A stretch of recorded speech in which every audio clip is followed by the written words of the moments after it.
Oh no, Tony Hawk, you can't grind that.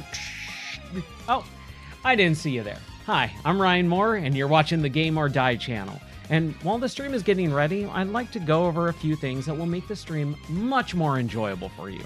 Number one, you can join our community Discord at gameordie.net/Discord. Who'd have thunk? This is a great place to see all the extra things that will get posted throughout the week and schedules and much more in-depth game conversations and discussions. Number two, if you want to support the stream, you can sub on Twitch with a regular tiered subscription or an Amazon Prime sub, which is free to you and helps support me. Or you can subscribe on the Patreon at patreon.com/gameordie. Not only is this the best way to support me, but it also gets you enrolled in some free game giveaways automatically and has a super secret VIP section in the Discord that unlocks. But it also has some other extra stuff I got coming down the pipeline soon. So sit back, relax, grab one of your favorite beverages, mine's Diet Coke, and hang out as we play some games and converse about a ton of fun stuff. Get ready for the Game or Die show coming right up.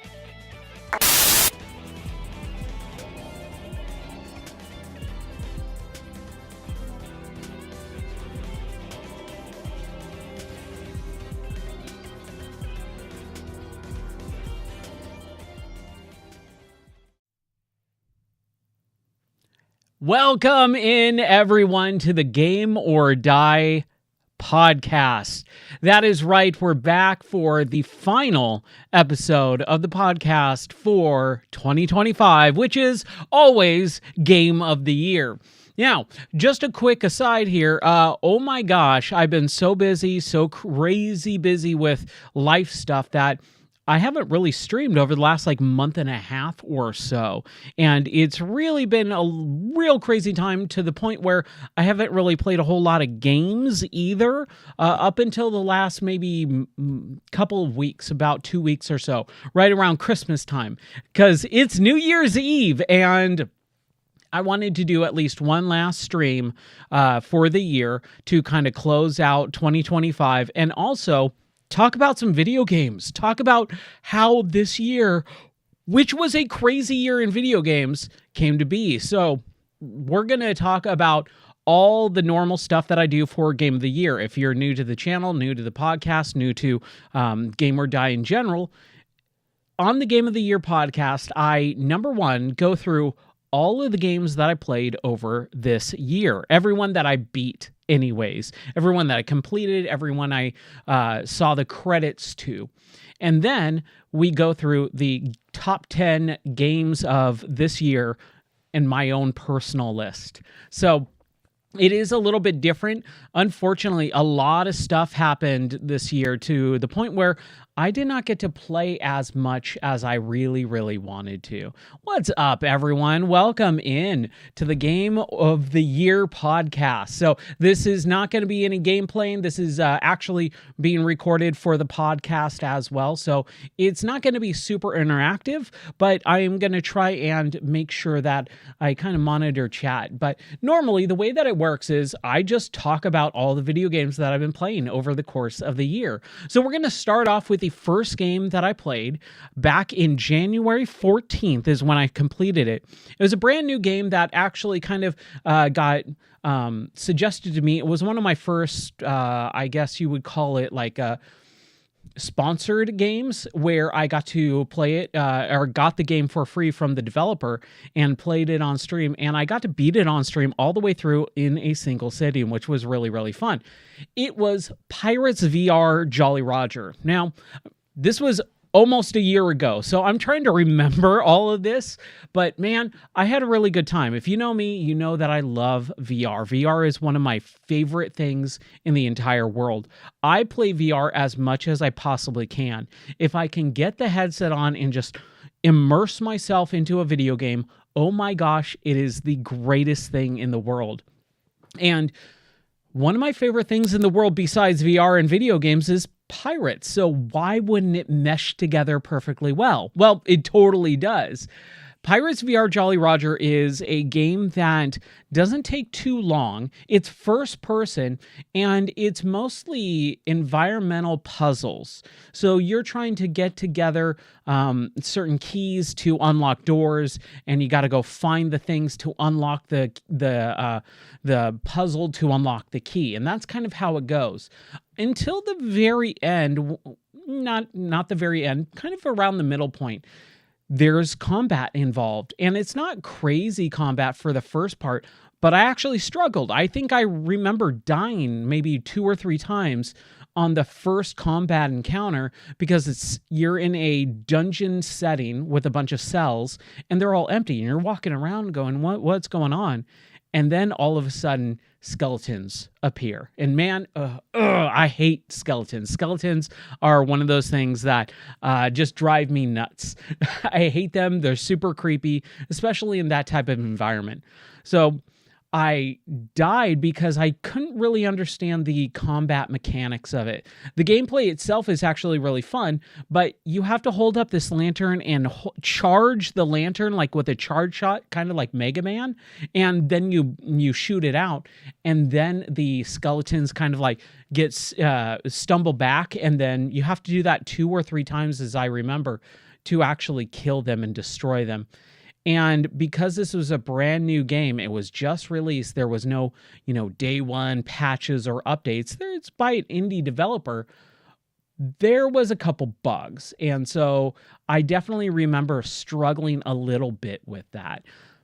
But it actually was a really fun story. And that's what I got engrossed into. I'm a big story guy. As you'll hear throughout the rest of this podcast is, oh man, if you got a good story, a good hook, I am there for the long run.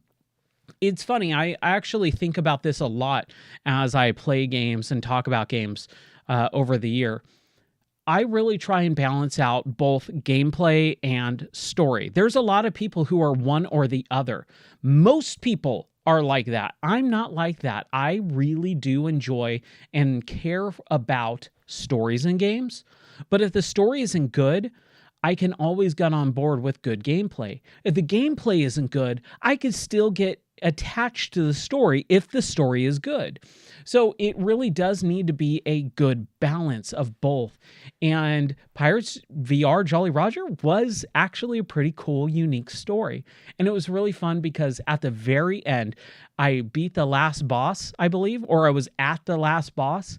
And one of the developers actually joined into the stream and was talking to me throughout that last final little section. And it was just so fun and so cool. So that was the first game, and it was a VR game, so like starting off the year fairly strong in the first 2 weeks, being able to finish a game, complete it in 3.5 hours on stream was really, just like a good way to start the year. Then I immediately jumped into a game that I've wanted to play for years, but I never got around to it for whatever reason. And it's a game called Moss Book 1. They added that after the fact, because when the game originally came out, which is again a VR game, it was just called Moss. And Moss is about a little mouse named Quill, or I believe it's Quill, and you are viewing this as like almost a diorama. And that's one of the coolest things about VR is when you jump into a diorama setting in VR, it feels like you're looking at a play set. I mean, I loved playing with action figures back in the day when I was a young kid, and emulating that in a sense is just such a unique and interesting idea. And I get on board with it every single time. Every single time a VR game gives me that diorama set piece, I lose myself in it. It is so immersive. It's so cool. And Moss is another really interesting, good story. You think, oh, I'm playing as this little mouse with a sword. You don't think that you're going to really enjoy it. It kind of seems a little bit maybe goofy or childish, but it's really not. And the story itself is actually very well told. really interesting, and also a lot more mature than you would think it would be. So that was really fun. I really, really enjoyed that. It also helped as I was playing through that game that I got a couple raids on stream. And if you don't know what a raid is on like something like Twitch, it's where someone finishes their stream, and instead of just stopping the stream and having all the viewers just go, well, that's it, back to my normal life, you kind of dump them into another streamer's stream. And so I got raided a couple times by a few people, and got a really good sense of new viewers and what they liked, and they really liked Moss. And so they were giving me a couple little suggestions for maybe some of the puzzles that I was struggling with, and it was just so much fun. So I really did enjoy that. Moss itself is a unbelievably fun game, so much so that I did end up playing the second one. I'll talk about that in just a second. But for a 4.5-hour experience over the course of, I think, like maybe 2 streams, I really enjoyed it. Again, another VR game, starting off the year strong, completing it on stream, and I really, really had a good time with it. I was so excited that I ended up buying the game, pretty much the second game, sorry, because I wanted to tell this quick story. When Moss came out, it was an Oculus VR exclusive for a while. And back in, I think, 2019, 2020, the Oculus store had this weird glitch for Moss where it was free. And I'm sure you know that, like, there are X pages or Twitter pages back in the day where they just like show glitch deals or, super saving deals and stuff like that. And so I did come across that and was like, dude, 5 minutes into the like weird glitch deal, it got taken down. So I was able to get it for free, but I never ended up playing it. And I don't know why. Mostly because I was really more on the fact that I'd rather have it on Steam.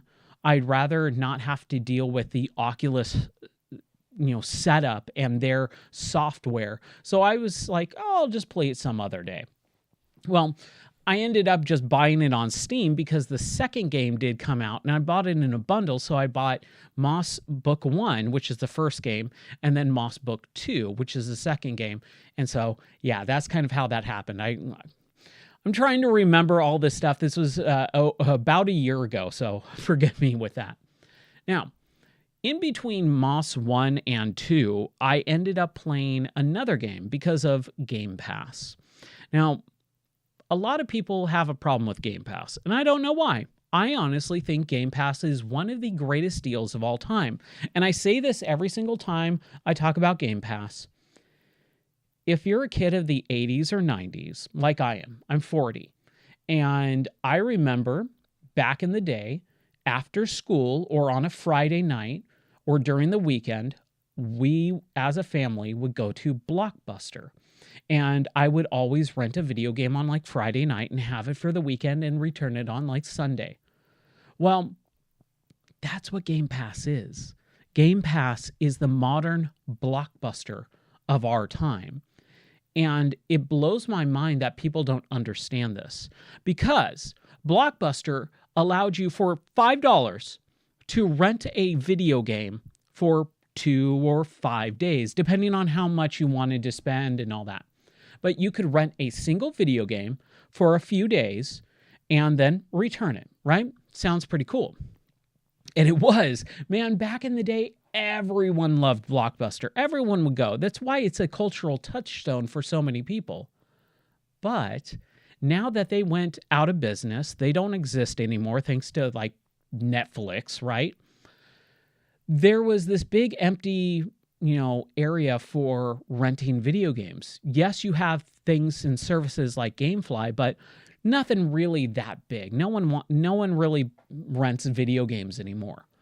But when you've got a service like Game Pass, where you spend, let's say, $30, which is what I subscribe to, the ultimate in Game Pass, you get a full month, unlimited, checkouts of a huge library of games for an entire 30 days for $30.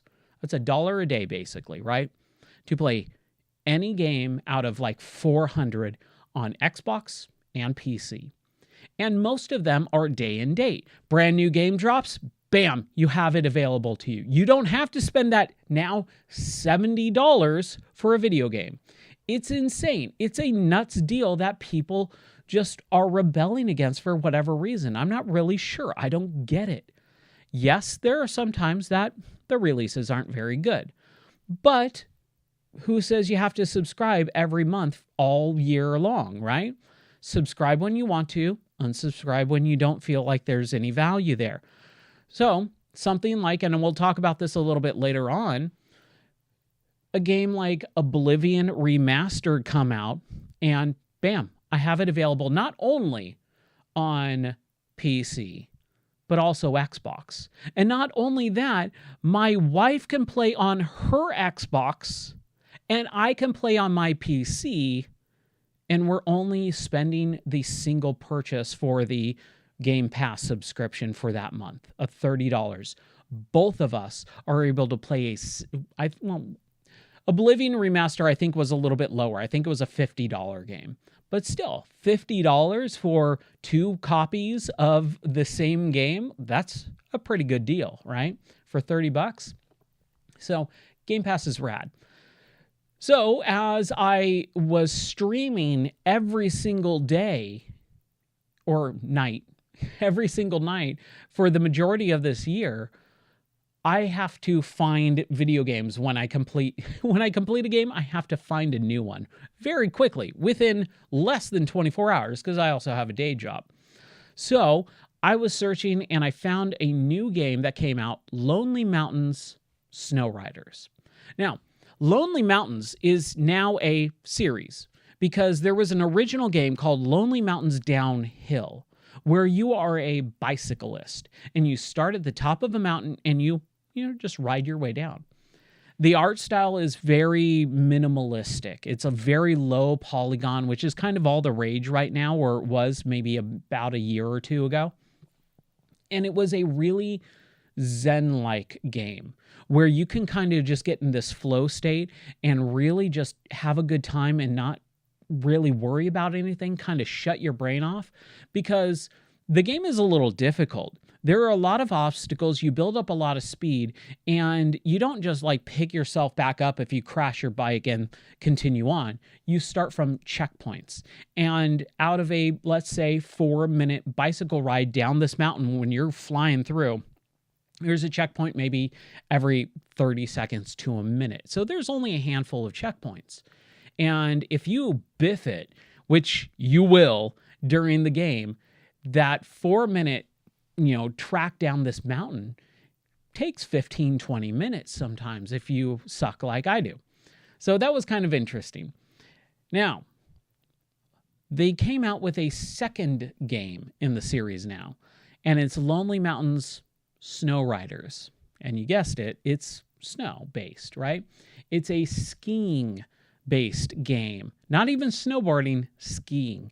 And man, I love this. It was so enjoyable to play, and we had a really good couple conversations with some of the channel regulars, as I like to call them, where we had some really fun, not just fun conversations on stream, but also a little bit deep. That's what happens on this channel a lot, is I'll be playing a game and someone will just ask a question. Maybe they're having a bad day, and I like to kind of try and get them to open up a little bit and see if I can brighten their day somehow. And then we kind of just get to talking and get into some pretty deep and heavy conversations every once in a while. I try to keep it light, but So I played Lonely Mountain Snow Riders. It's a 3-hour game, so I think I almost finished it, I believe, in the one stream. And then the next day, I kind of ended it very early in the stream and then moved on to something else. So, Snow Riders, or Lonely Mountain Snow Riders, is basically the skiing game where you go down a mountain on skis, and it's very relaxing. The snow sound effects are some of my favorite sound effects in video games. A lot of people love blowing up and destroying things, but man, oh man, it is just so enjoyable to hear that crunching of the snow. I used to live in the mountains where it would snow pretty heavily during the winter. Man, I miss that. I miss that so much. It is like the one bummer thing about living in Tennessee is we really don't get snow in the winter. But for those few years that I lived in the mountains, man, it was just so enjoyable to hear that crunching of the snow, especially when it is dead silent in the middle of the night and you're walking outside for whatever reason. It's one of those sound effects that can just bring me ultimate joy every single time I hear it. And so when I get a snow game, I get really excited because I hear that sound effect and it just takes me back. So Lonely Mountain SnowRider is a really fun game. It is very basic, very easy for the most part. I beat it in, about 3 hours, and we just had a really good time on stream with it. So I really did enjoy that.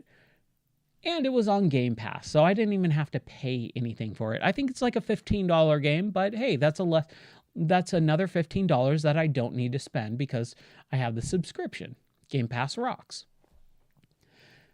So I beat Moss Book 1, then played SnowRiders, and then I jumped back into Moss Book 2. Moss Book 2, from what I remember, was a little bit less interesting, which most sequels tend to be for me. I love a series. I don't think everything needs to be a series or a sequel or a trilogy. Like, remember when everything was a trilogy for a while? But Book 2 ended the story of Quill, the mouse. And it ended it really well, but I just think the level design was a little bit more, I don't know how to put it. It just wasn't as interesting to me. I think they focused way more on trying to have the combat be more creative, but in that creative combat arenas that you would get kind of put in, it just ended up, not feeling as special. It felt like they focused on the wrong things for the sequel. So I did end up liking Book 2, but the first game kind of holds a better and more special place in my heart. I really enjoyed it, though. And it's a bummer, too, because that company, man, they kind of leave it open for a third game with a new protagonist, but they said that they were going to do something else. And they did. They released a game this year. A few months later, after I completed Moss Book 2, they announced Glass Breakers, which is like this D&D style type of chess card based game, which doesn't interest me at all. And it's multiplayer only. And I just went, that's not for me. Sorry. So that was a little bit of a bummer. I was really bummed out with that. And then we got something that I was super excited about. I was following this game for quite a while. Sniper Elite Resistance, which is, I believe, Sniper Elite 6. They've put out a lot of Sniper Elite games, and if you don't know what Sniper Elite is, it's a third-person, over-the-shoulder shooter game where you're in World War II. And World War II is one of my favorite things in all of history. I love World War II history. I'm a World War II history buff. Happy New Year. How's it going? Welcome in. So I really like World War II, and so when Sniper Elite first came out on the Xbox 360, I wasn't super into it, but I had one of my friends come over to my house and download the demo, and he's like, dude, Ryan, you just got to play this game. And I went, okay, what is it? It's a sniper game, and I'm not a sniping fan. Like, I don't like snipers. When we would play Halo in LAN parties, everyone would run for the sniper rifle, right? Everyone runs for the sniper rifle.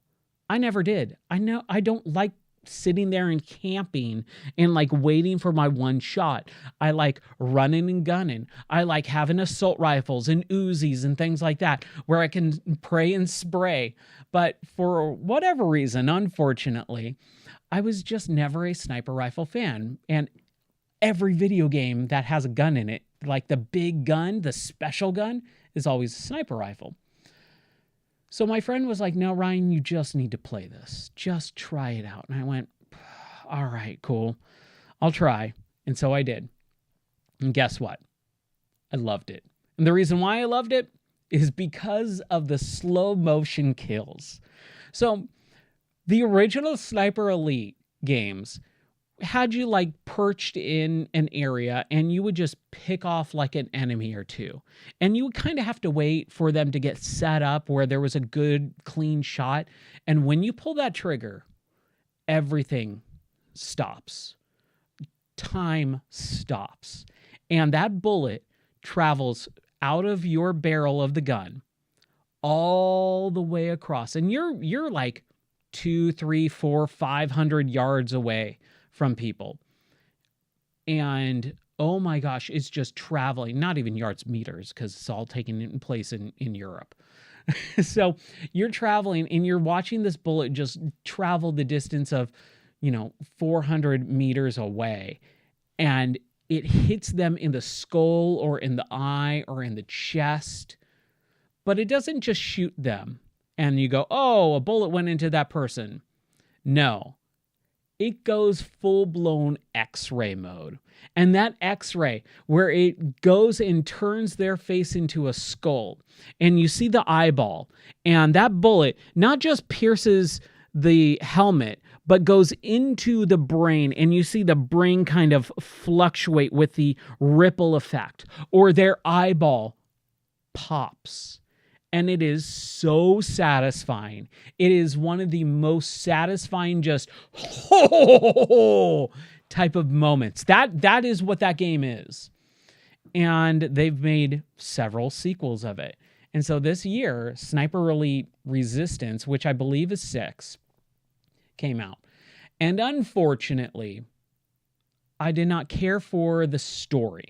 And unfortunately, the story is literally the same across all of the games. You are this generic character who moves through these missions, which are really cool. The missions, the gameplay, the firing and shooting, everything about that game is so stinking fun. We got a lot of people in the chat. Hey, welcome in. Merry Christmas, because I didn't stream on Christmas, but also Happy New Year, everyone. It's only 9:30, so we've got a few hours until actual New Year's here in Tennessee. But if you're across the world, Merry Christmas and Happy New Year. If I didn't get to say that in the Discord, but anyways. The gameplay of Sniper Elite is fantastic across the board. Every single game, it's beautiful, perfect. The levels are designed in a way now where they're just like these massive maps that you got to make your way across. And the gameplay of Sniper Elite Resistance, I had a blast with. Oh my gosh, over the course of I think 2 or 3 streams, we just played it from for 2 or 3 hours straight, without even taking a breath or a bathroom break. I just loved it. It was so much fun. So I had a really, really good time. The only unfortunate thing is the story. It's super generic. You are this boring character, has no personality, and you have to stop the Nazi super weapon. That's it. That's the story of every single game.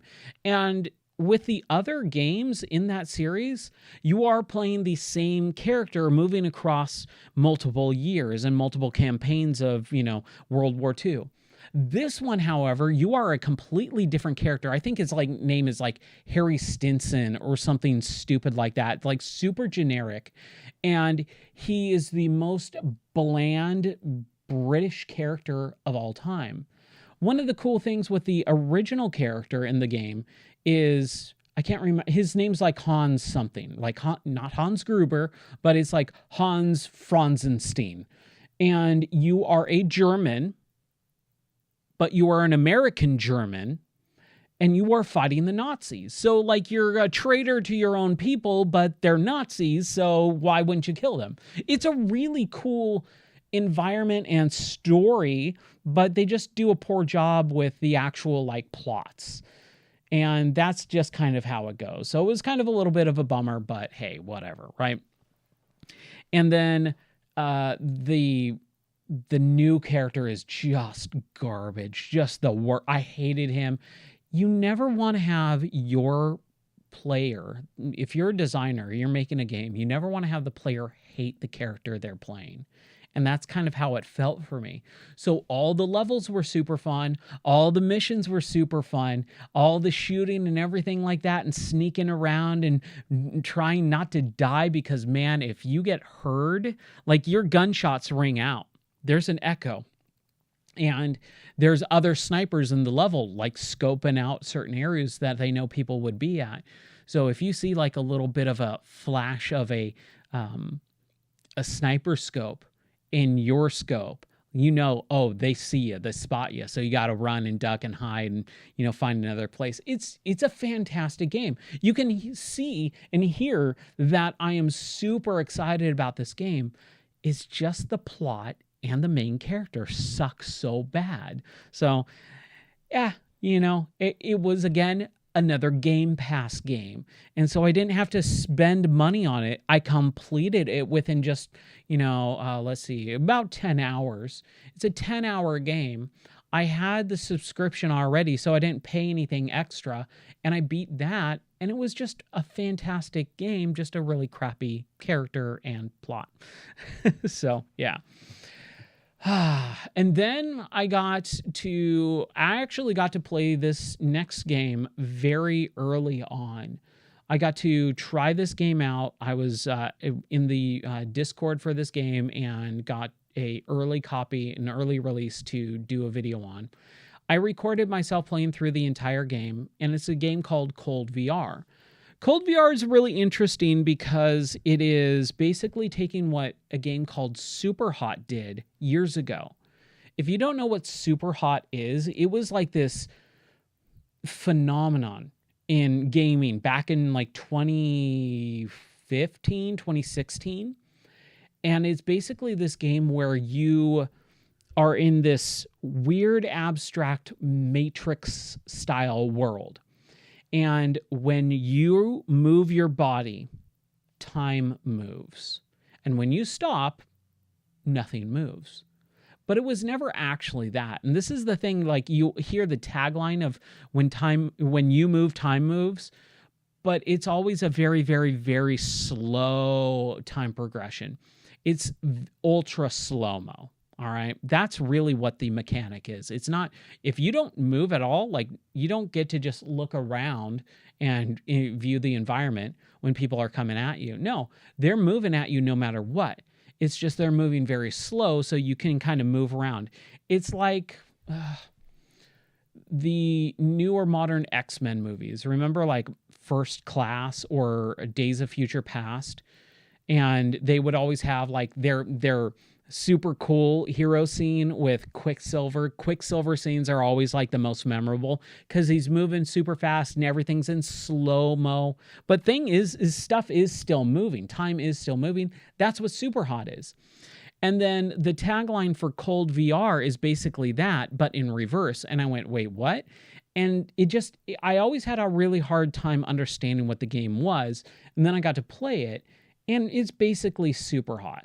Like, not even in reverse. It's just Superhot with a blue color scheme instead of red color scheme. But that's not a bad thing. It's interesting, too, because Superhot was a flat screen, regular, 2D. I say 2D, but I mean like non-VR game, a regular video game. And then they came out with Superhot VR. But it's not just like a port in VR. It's a full-blown new game dedicated solely to VR, exclusive to VR, and you don't move your character.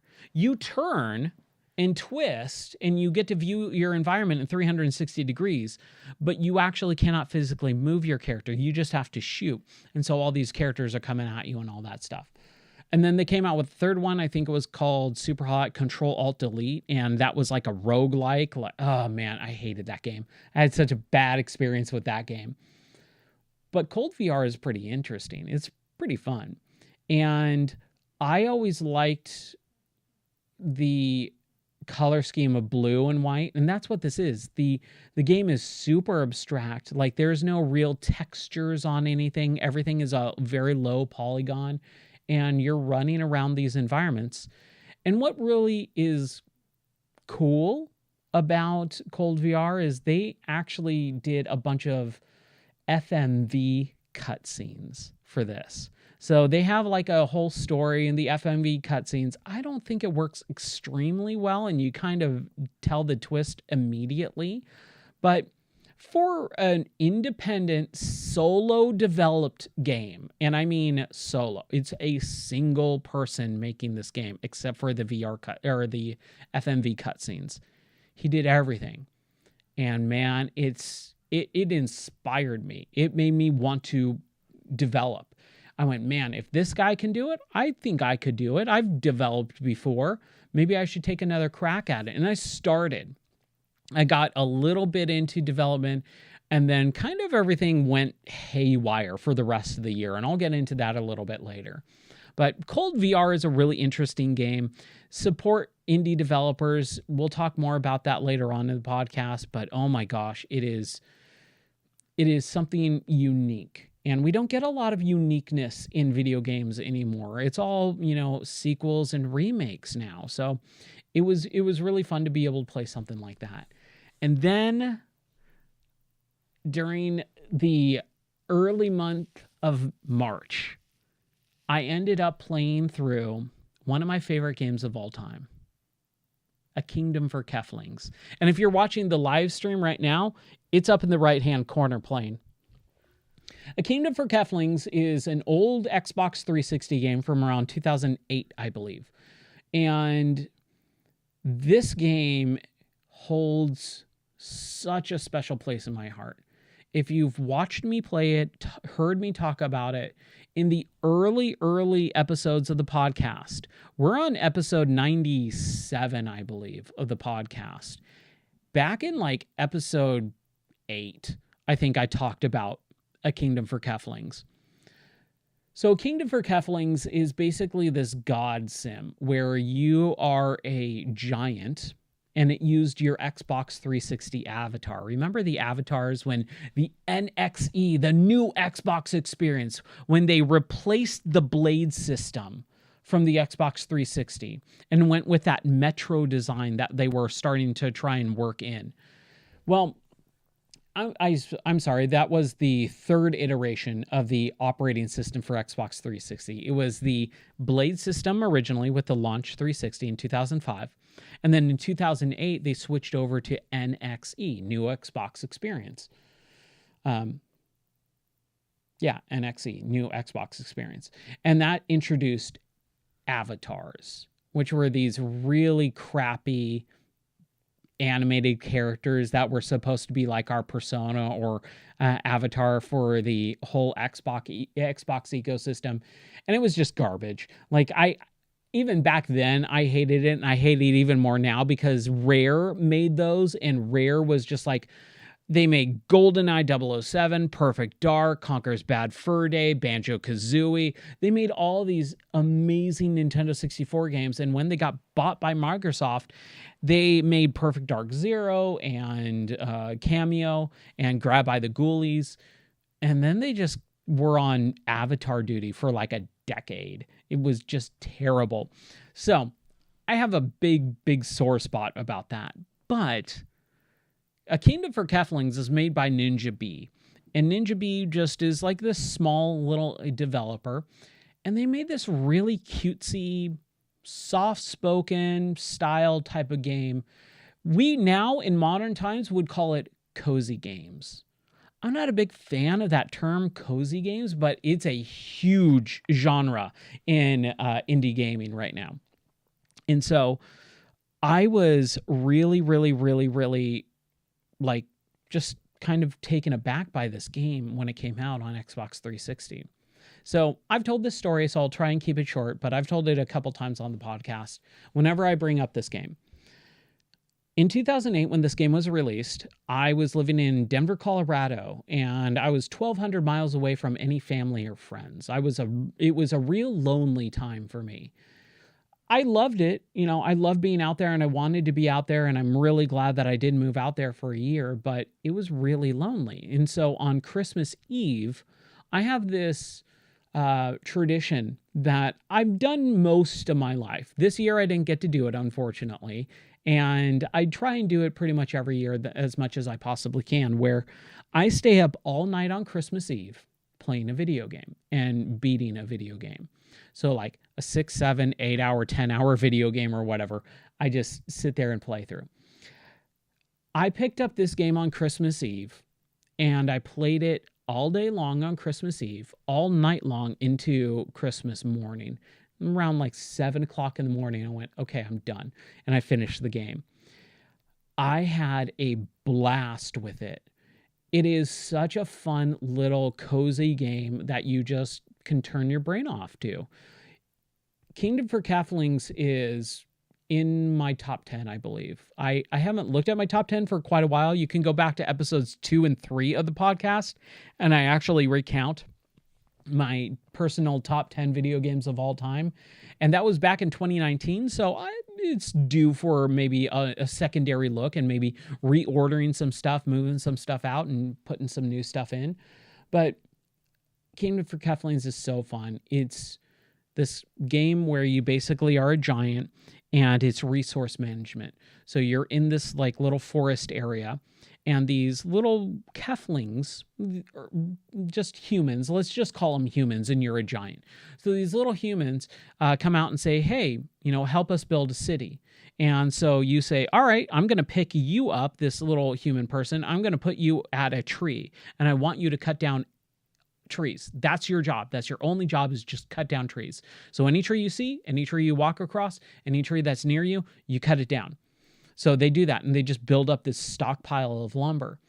And then you take another Kefling and you go, okay, I want you to just be a traversal person. I want you to take this log that this lumberjack character is now just chopping down a ton of trees. I want to take that fallen log and transport it over to the workshop. And you just do that over and over again.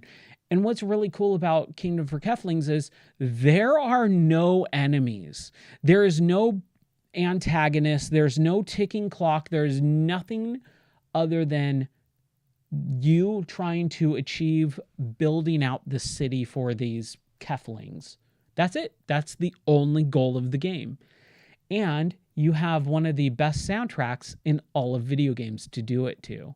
Man, it is so cool and unique. And if you've ever listened to the podcast or you listen to it now, I went back and reverted back to the original theme of the Game or Die podcast, which is a Kingdom for Keflings. So, and again, if you're on stream right now and you're watching the stream, you can kind of watch the first stream that I did of that first game. It crashed a couple times because I was emulated on 360, and we'll talk more about that in a little bit. But man, a Kingdom for Keflings is so good. Then I moved on to Quackshot. Quackshot is a Sega Genesis game. Yes, I play a lot of old retro games as well. Last year, 2004, I played way more retro games than I did this year. I barely touched retro this year. And it's just because of life in general. Life has just been really hectic and crazy, and I haven't had a lot of time this year like I thought I was going to. I've never been more busy with work in my entire life. I basically, without getting into a bunch of details that are unnecessary, I've just been way too busy with work to play games for the most part. And when I do play games, they're modern games or VR games. So I didn't really get to touch retro games like I normally do. I usually try and balance it out. But Quackshot is an old Sega Genesis game starring Donald Duck. And Donald Duck is basically on a quest to find this treasure that he's heard about. And it's just him, and he's got a plunger gun. That's the main mechanic of Quackshot, is a plunger gun. And you shoot the gun, jump up on the plunger tip as it like sticks to the wall, and you can platform. So it's a platform action shooter. It's a really fun game. And they just don't make them like they used to. Excuse me.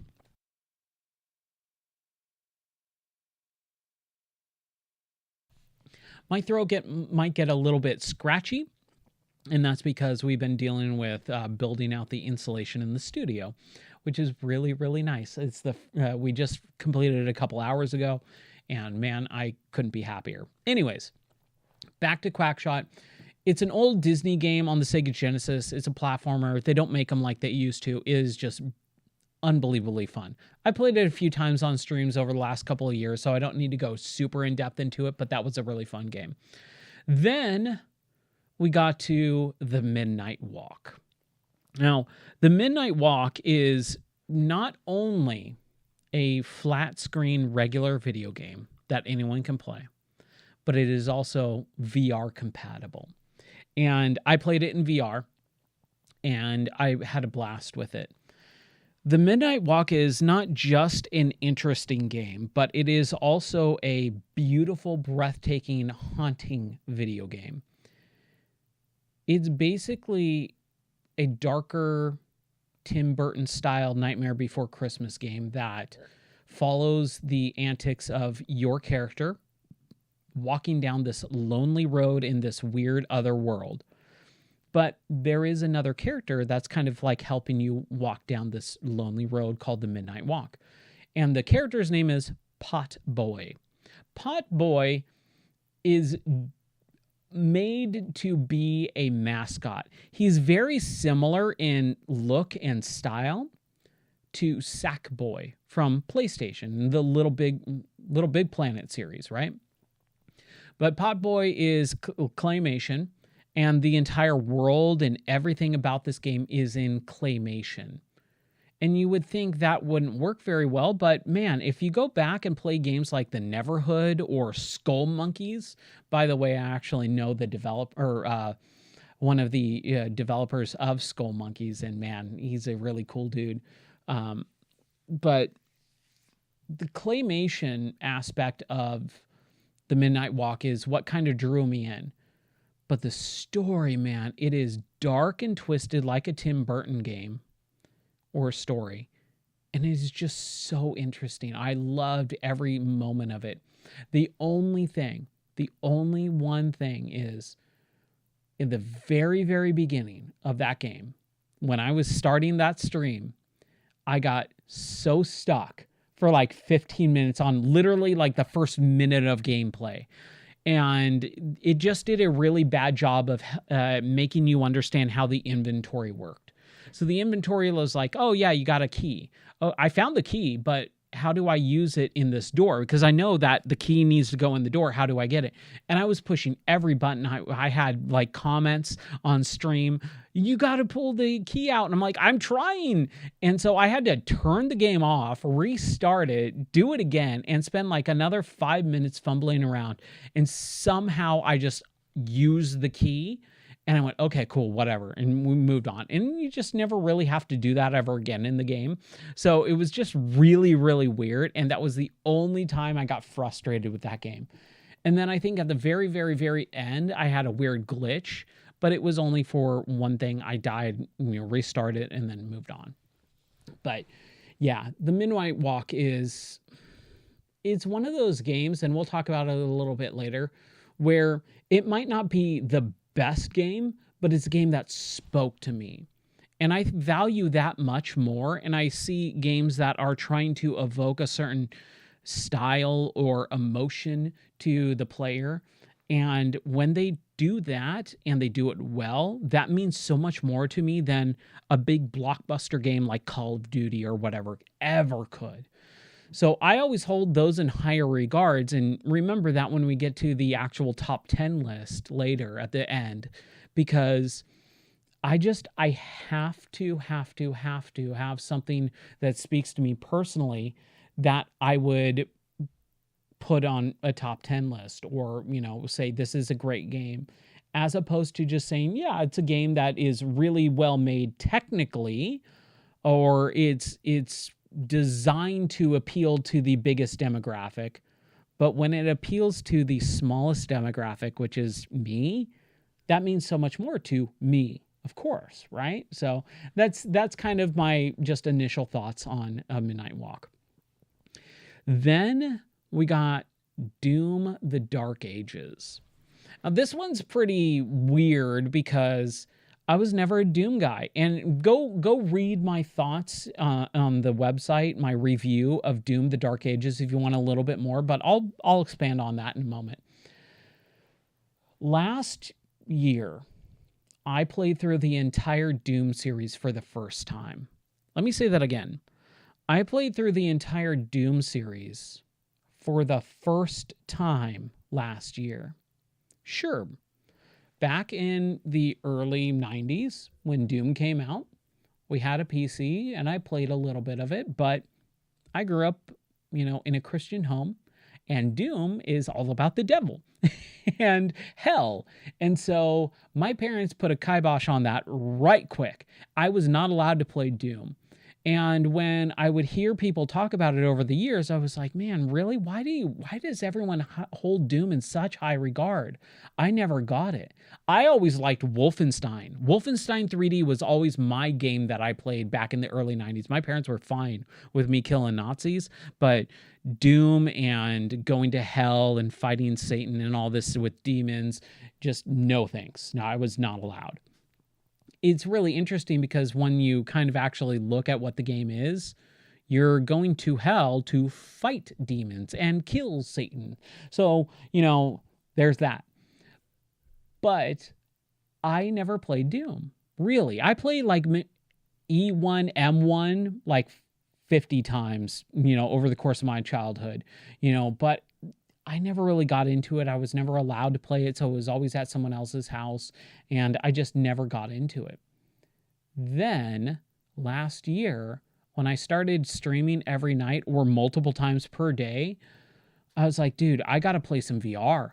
I haven't played VR in a few months.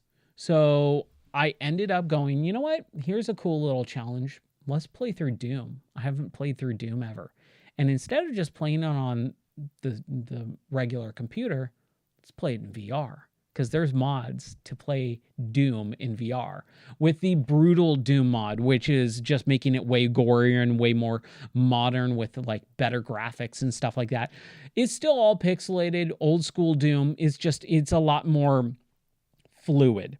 So I ended up playing that and it was a blast. And I ended up playing Doom 1, Doom 2, Doom 3, all in VR last year. So I played through all the Doom games. Oh, and Doom 64. So Doom 1, Doom 2, Doom 64, and Doom 3, all 4 Doom games in 1 year.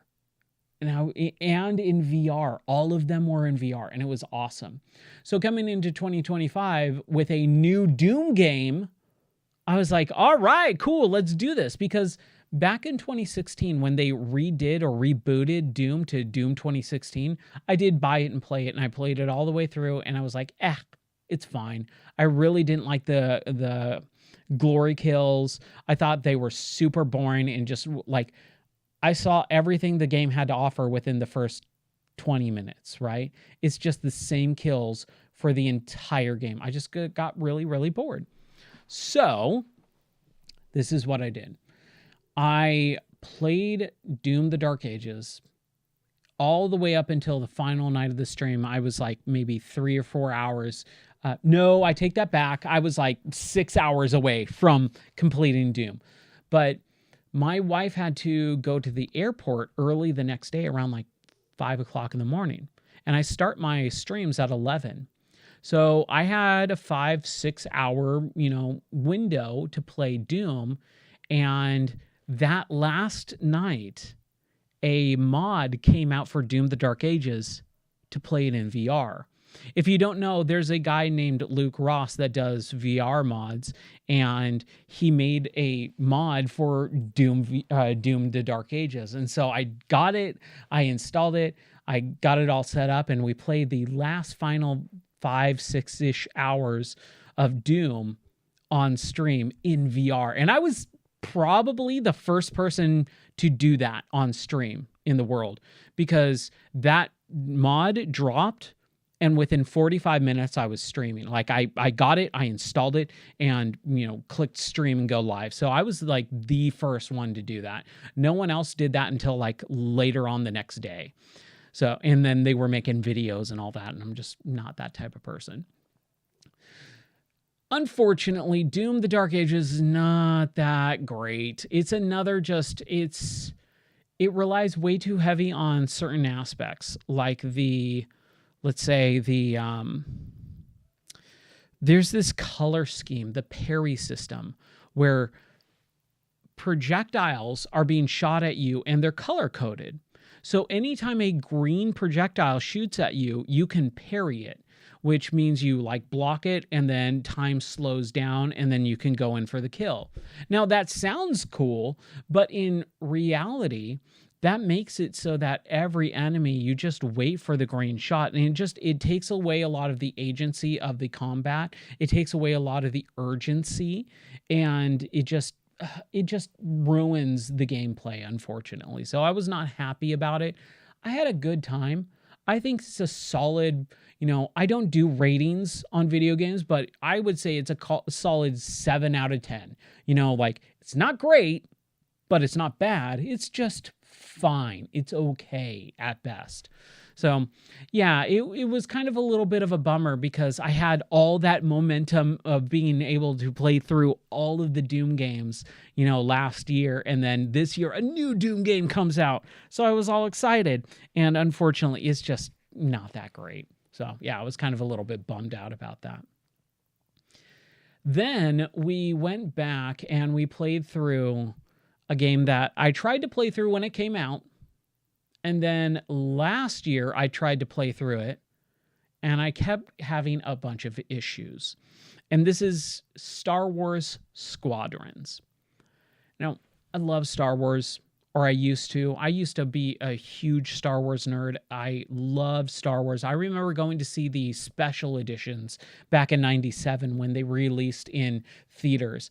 I was like the prime age for, I was like, 12 when those came out? I was like the prime age for Star Wars in the 90s. And they released all the Star Wars action figures again. And like, they were just like bombarding children with Star Wars. Now, back when in 97, it wasn't pop culture anymore like it is now. Everyone loves Star Wars, or they did a few years ago, right? I think the Disneyfication of Star Wars kind of has, especially like the last 3 or 4 years, has really turned a lot of people. But dude, back in 2019, 2020, dude, everyone loves Star Wars. When The Mandalorian, came out a few years ago, everyone loves Star Wars. It was pop culture. It was cool to like Star Wars. Back in 97, it wasn't. So I was a nerd learning about Boba Fett and the Slave One and Shadows of the Empire, read all the books and everything like that, Kyle Katarn. I ended up playing a ton of Star Wars games back then, and I love Star Wars. All that being said, a few years ago, I think it was in 2021, they came out with Star Wars Squadrons, which is basically like the old school PC games, Star Wars TIE Fighters, or X-Wing versus TIE Fighters, or for Nintendo 64 kids, Star Wars Rogue Squadrons. It's kind of the similar thing. And what Squadrons does is basically take you and give you 2 characters to play as. One on the Rebel side, one on the Imperial side. So you get to play in a X-Wing and a TIE Fighter. And you're playing 2 different characters throughout the game. It's really cool. I loved it. So it was really cool to also know that they developed it for VR. There's an exclusive VR mode that you can play that same game that everyone can play online, or play, and they have online capability too, or they did. It's kind of, I think, busted nowadays. Like with every multiplayer game, I don't know why people still allow multiplayer games to have, private or don't have private service and all that stuff. Welcome in. What's up, Shadow Wizard? Happy New Year.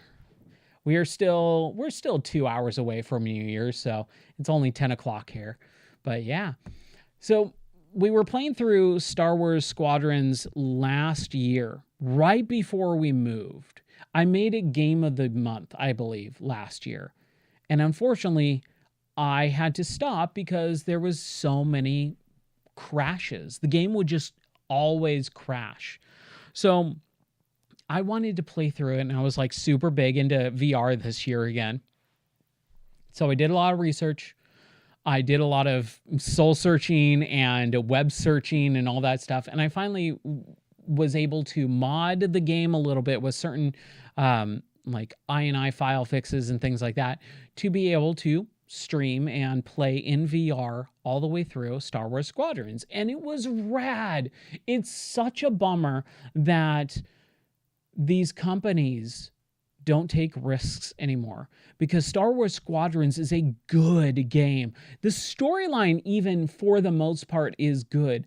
I think the only issue I really had with the game is there is certain characters that are just awful and you don't care about them at all. And like I was saying earlier, if you want your character or the character that you're helping to just straight up die and fall off a cliff or blow up, like, that's not good. You don't want to write a character that your player or your viewer hopes dies, right? If they're a protagonist. So that was like the only real issue. And then I think the only other issue that I had was the game is just the missions are really long, and the checkpoint system is not very good. So you would have these checkpoints that would just take forever to get to. And like the missions are like 30, 40 minutes long, and the checkpoints are like 15 minutes in. So you get like 1 or 2 checkpoints per mission, and they're like super far away, and you're having this big dog fighting, in the sky. And it's super fun, especially in VR. Oh my gosh, it is incredible. But it's just not, it just, if you die, which you will, it's kind of a bummer. It kind of takes the wind out of your sails a little bit, having to replay and listen to dialogue over and over and over again. So that was my only big issue. But for an 11-hour game, like Star Wars Squadrons has a lot of content. It's got really good gameplay. And again, in VR, being able to sit inside a TIE fighter and look at all the knobs and buttons and pipes and tubes and everything, and be able to see the big circular windscreen that you're looking through, like it feels like you are a Empire pilot. And man, it is just so cool. I loved it. I cannot say enough good things. I really hope that the industry changes over the course of the next year or two. And I think it is going to. I think we're seeing a big change. It's just steering this massive multi-trillion, like it's almost like $1 trillion industry at this point. You're seeing this huge ship having to change and adjust course, and it's just going to take a while longer. But I have hope. I'm very hopeful for video games in 2026, coming into 2026, because 2025 we started seeing some changes, and it's a good thing, and we'll talk about that at the end. So after all of that, back in June, we got the Switch 2, and I bought it. I was really excited. I wasn't excited for the hardware. I never really am anymore. Hardware, it means nothing to me nowadays. Back in when I was a kid, when I could get the Super Nintendo, and upgrade from the original Nintendo to the Super Nintendo, or get a Sega Genesis and be able to play Sonic the Hedgehog on it, or Kid Chameleon, like that was the bee's knees. It was the coolest thing. It was the must have. I gotta have this. Now it's like, oh, that game's on this exclusive console. It's an exclusive to the console. All right, fine. I guess I'll buy it. And that's what I feel about the Switch 2. Now, I'm in a very unique position. I'm a very different position than most people, because I have every hardware. I've had every hardware system and console that has come out, starting from the Atari all the way to the modern systems. I have every single one. I never play them because I emulate pretty much everything at this point, because it's just way easier for streams instead of hooking up a bunch of old RCA cables and the signals. It's really, really difficult to get all those things hooked up. And especially because I do this for my job, streaming for my job, I can't mess around with my my setup as much as most other people can. So I have to have a stable system that kind of stays put. It has to be turnkey. So that's the kind of the bummer thing. But I do try to play retro games as much as possible still. But like I said, 2025 was a little weird. So all that being said, I was excited to purchase the Switch 2 for the upcoming games that were coming out. Mainly Metroid Prime 4, which we'll get to at the very end here. But when the console launched in June, they had two what they call SKUs. And SKUs or SKUs are basically like packaging products. So they had one which was just the system itself for $450. And for an extra $50, you don't only just get the hardware, the console itself, you get a pack-in game. And that game was the new Mario Kart World. So on launch day, I'll quickly tell the story because I don't think I told this story on launch day. On launch day, unfortunately, because we moved and I still didn't update every single thing that I ever had from our old address to our new address, buying consoles on launch or like pre-ordering consoles at launch are pretty much the worst thing in the world. It's like trying to buy tickets, to the Super Bowl or Comic-Con or anything. You know that trying to win your way to spend money, like for the chance to give this company money, just sucks. So I was up at midnight. I streamed that night and I saw people as I was trying to like finish up the stream going, oh, pre-orders in 5 minutes. I'm like, I wasn't planning on pre-ordering the Switch. I was just kind of going to get it when I get it. But I stream. I play video games for a living. Game or die. Like, come on. Of course, I'm going to have to get this thing as soon as it comes out. So I ended up trying to buy the Switch. I was sitting there, refreshing every web page from Amazon to Target to Walmart to GameStop. I was trying to just get the system. Everything kept airing out for like so many people. The time came and went, and I went, oh, well, whatever. And then I was laying in bed, and I saw a post on X saying, pre-orders are back. Go try. And I went, okay. So I opened up, and we have a Walmart near us, quote unquote near, and we're like half an hour away from Walmart, and that's the only store in a like 2-hour radius that we could buy something from. And so I basically was trying to get the system, and I finally got it. And I got the the Switch 2 with Mario Kart. And I was like, yeah, awesome.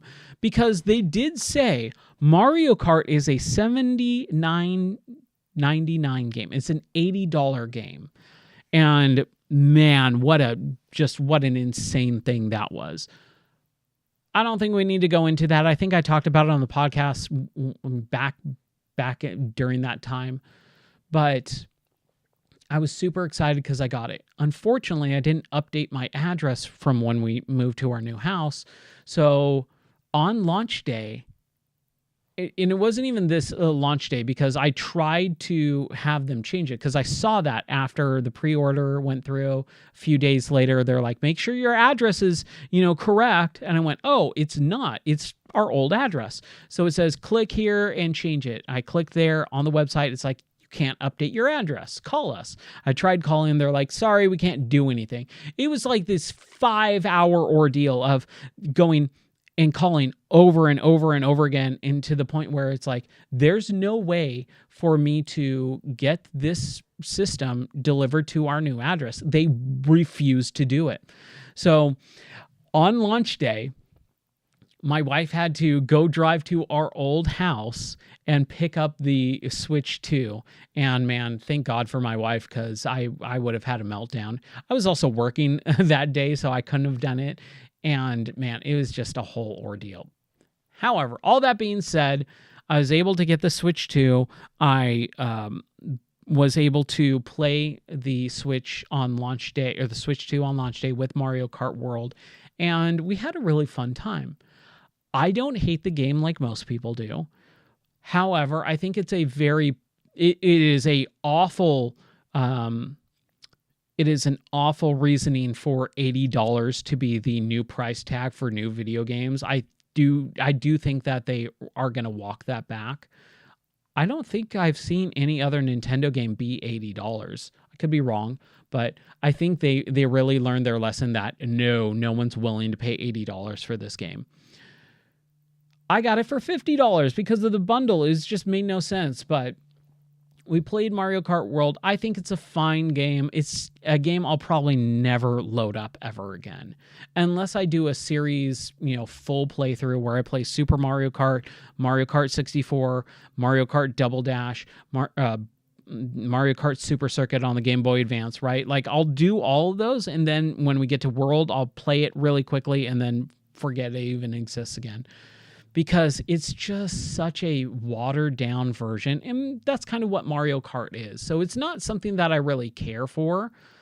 I don't hate it, but it's just like they really dropped the ball, because Mario Kart 8 Deluxe on the Switch, when they had the Wii U version, put some DLC out, which was kind of insane on the Wii U. And then we got the Switch version that just added all that old DLC plus all the new stuff.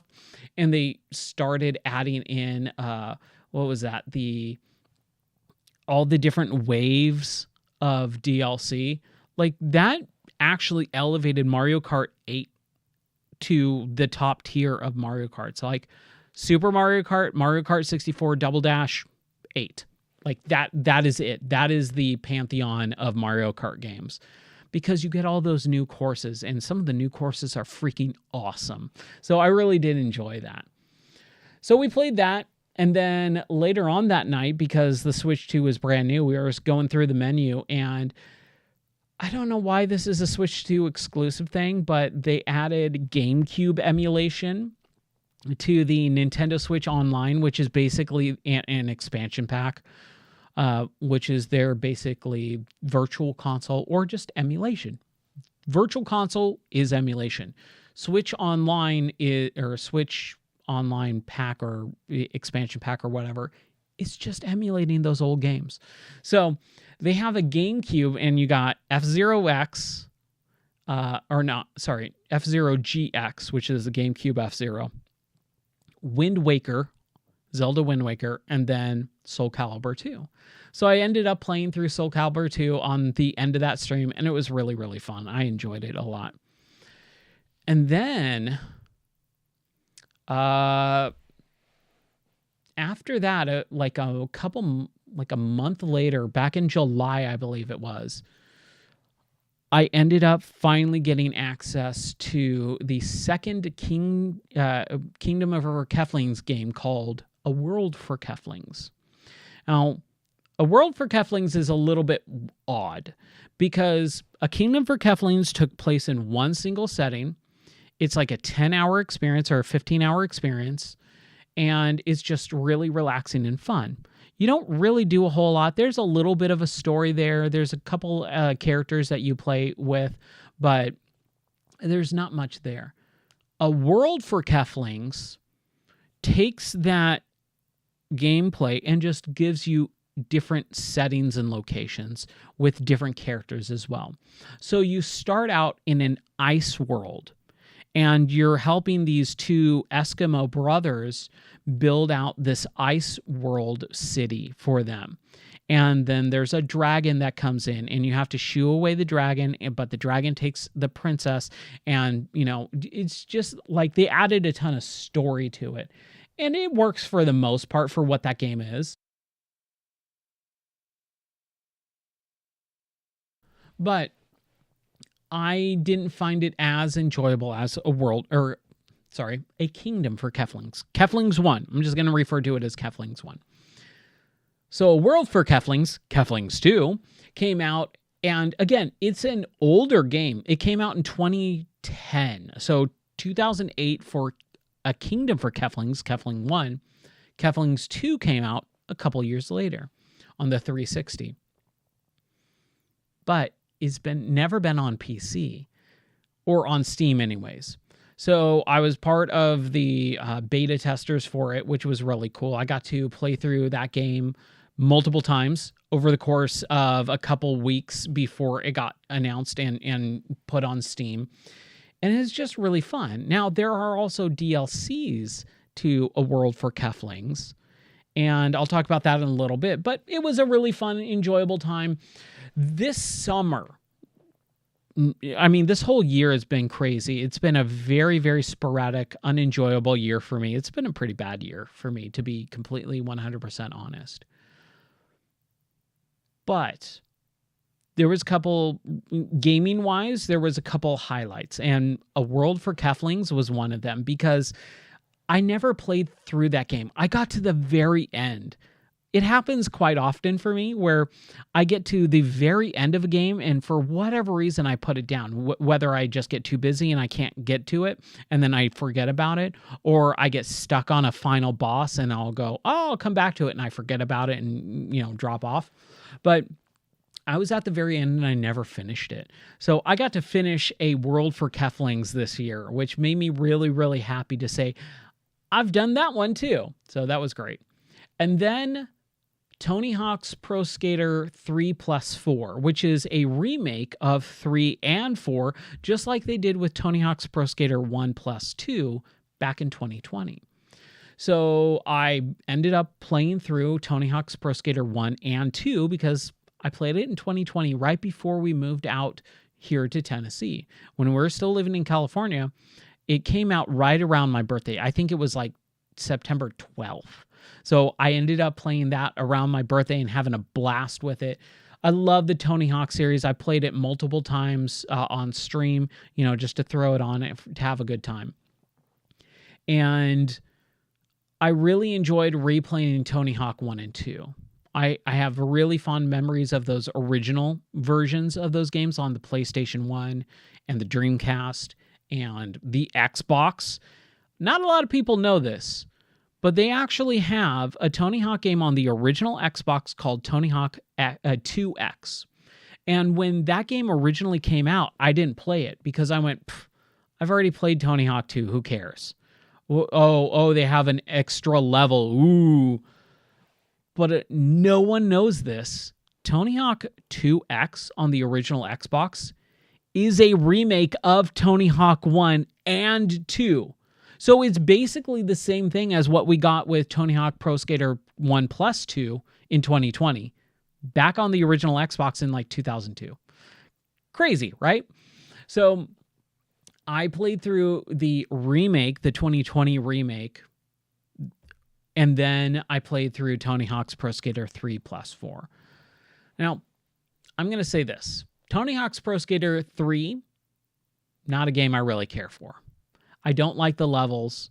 I never really had enjoy. I think the Foundry, which is the original first level in Tony Hawk 3, is awful. It's the worst level in all of Tony Hawk. And the reason why is because it's so freaking tiny, especially for the third game in the series. You think, oh man, what are they going to do? I remember going, and I've told this story before, so again, I'll keep it short.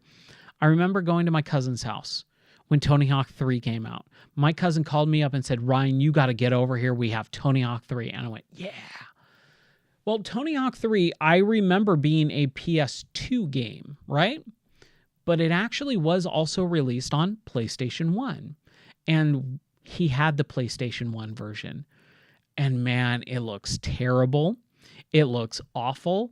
And that first level just left a super bad taste in my mouth. It's super tiny. It's not really a fun level to play. It's way too vertical. Way too vertical. It's really tiny and way too vertical. So I really kind of hated Tony Hawk 3. But it did have Bam Margera in it, and I was excited because I loved, CKY and Jackass and all that stuff. Then Tony Hawk 4 came out, and I remember playing through Tony Hawk 4 and having a really good time with it. It's a lot more open worldy and all that stuff, and it's an enjoyable game. But I don't remember finishing it. And so playing through 3+4, the 2025 remake, I went, all right, cool. I'm going to finally play through all of Tony Hawk 3 and all of Tony Hawk 4. And I did, and I had a good time. There's a couple levels that kind of still suck. I think some of the layout is bad. I think some of the objectives are bad, and unfortunately, the game is developed by Iron Galaxy. I've gone on record a billion times saying I really don't care for Iron Galaxy's work. I think they do a pretty poor job. They infamously ruined Batman Arkham Knight, the third Arkham Batman game, for the PC version. They were the port house for that PC version, and it was so bad that they actually had to remove it and refund sales. Like it was just a bad thing. They're not a great developer. I try to be nice. I try to be kind, but man, at some point you got to call out people with their work. They just do subpar work. So Tony Hawk Pro Skater 3 and 4 was developed by them, and they did a fine job. They did an okay job. I don't think it's great, because they did take out the open world aspect of it. They took out a lot of like what made Tony Hawk 4 that game. And so it was kind of a little bit of a bummer that they just added the original Tony Hawk 1, 2, and 3 time attack, or the time limit to it. You don't get to skate around all you want. There's a time limit, and it kind of kills a lot of the fun for it. Then I ended up playing through Ninja Gaiden Ragebound.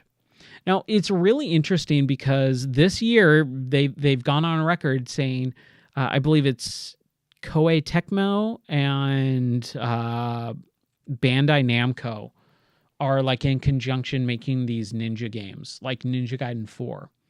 So they dubbed 2025 Year of the Ninja. And the reason why is because they put out 4 ninja games this year. They put out a remaster of Ninja Gaiden 2 Sigma, I believe, or Black on Steam and Xbox. And Ninja Gaiden 2 is a great game, but I would have preferred them to do the first one because the first one is way better, in my opinion. Then they also announced Ninja Gaiden 4 that came out, I think, in October of this year. So there's 2 Ninja Gaiden games that came out.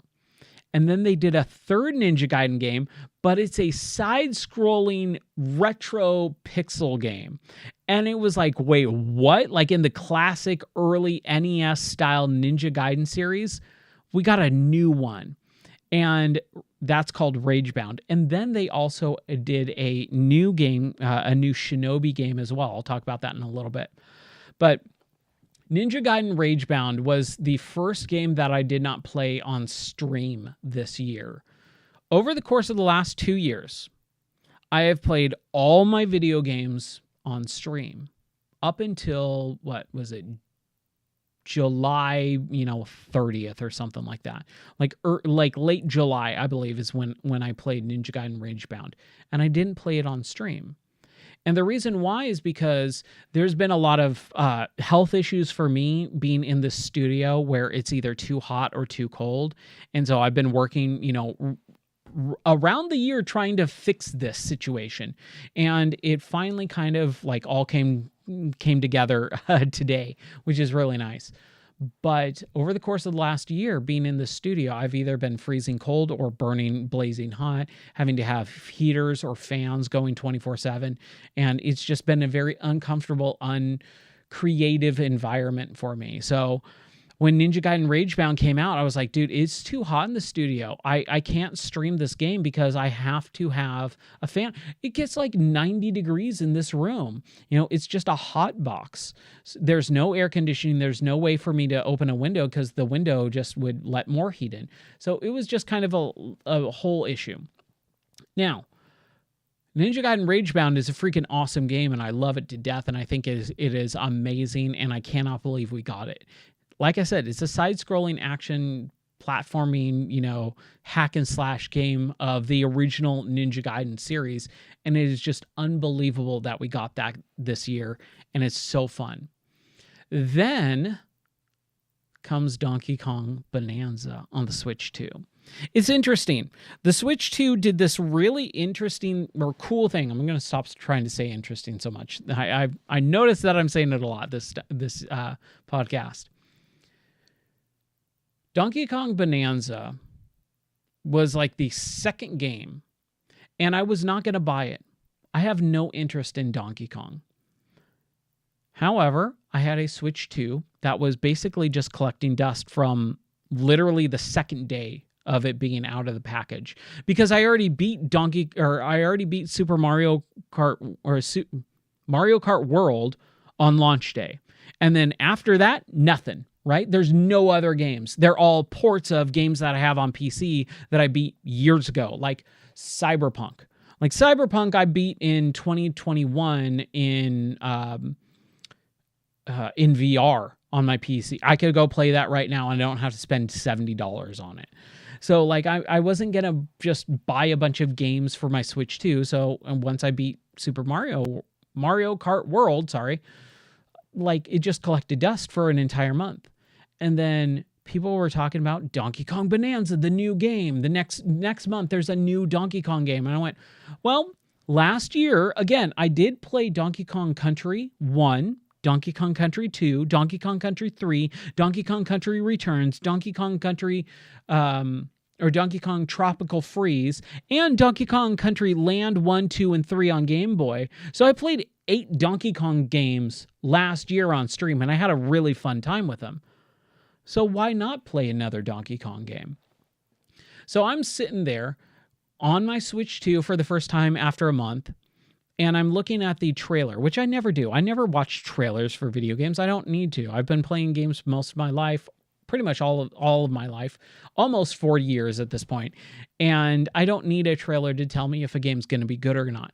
But I was so bored that I just watched the trailer, and I went, oh, this is interesting. Oh, this is different. This is something new and exciting. So I ended up watching that trailer and going, oh, I see what they're doing. They made Super Mario Odyssey, but with Donkey Kong. And that's exactly what it is. And I even said that on stream like that night. I said, I watched the new Donkey Kong trailer, and Donkey Kong Bonanza basically just looks like Super Mario 3D, but with Donkey Kong.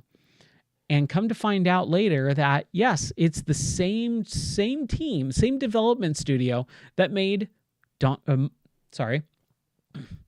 they made Super Mario Odyssey back on the Switch in 2017. So I was like, all right, cool.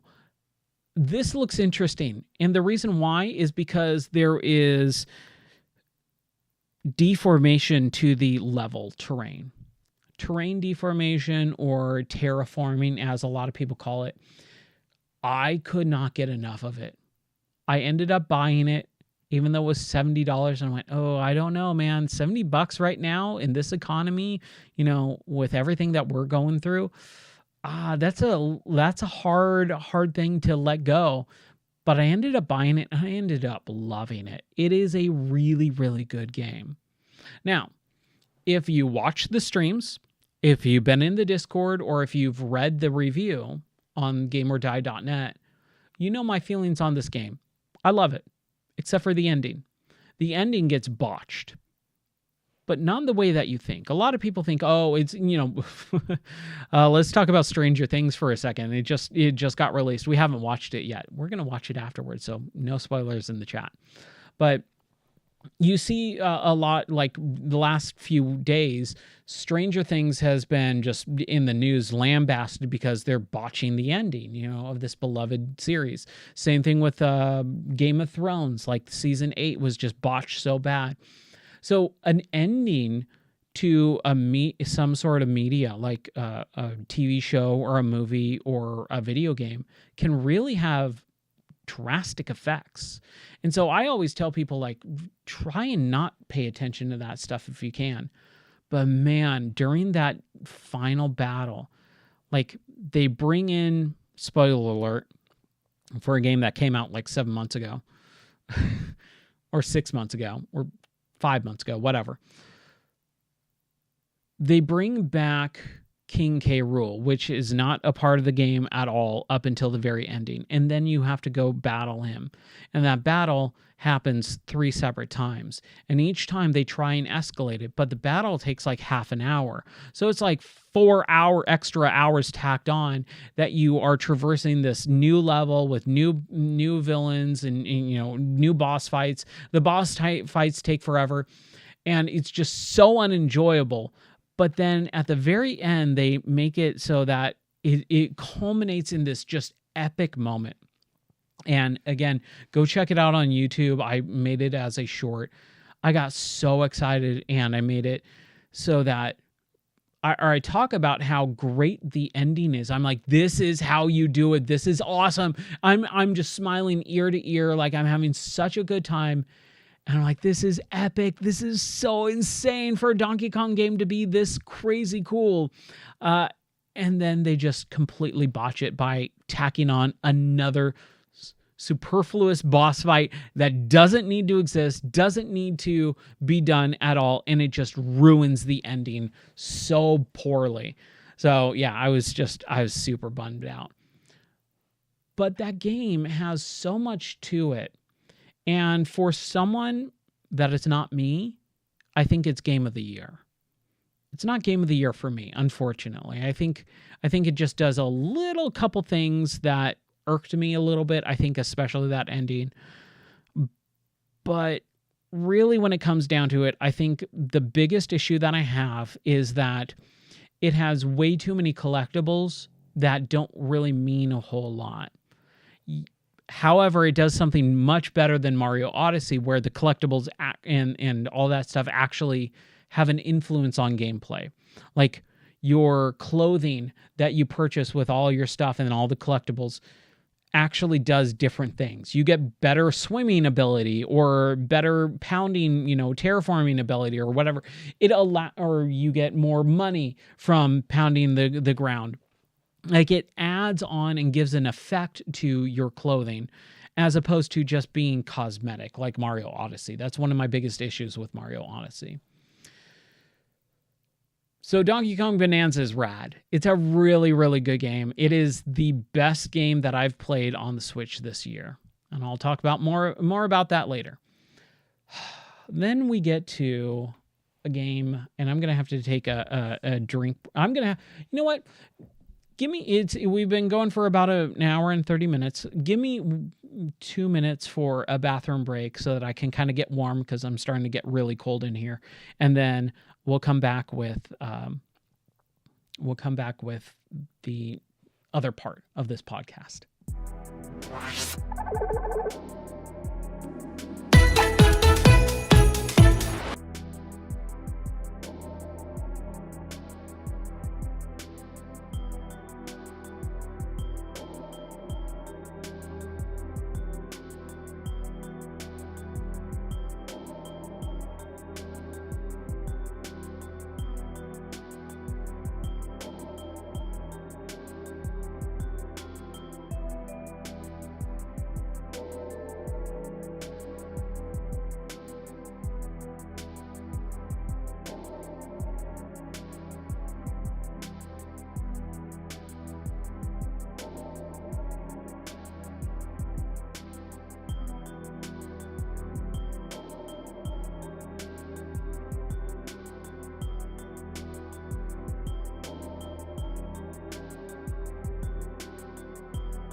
All right.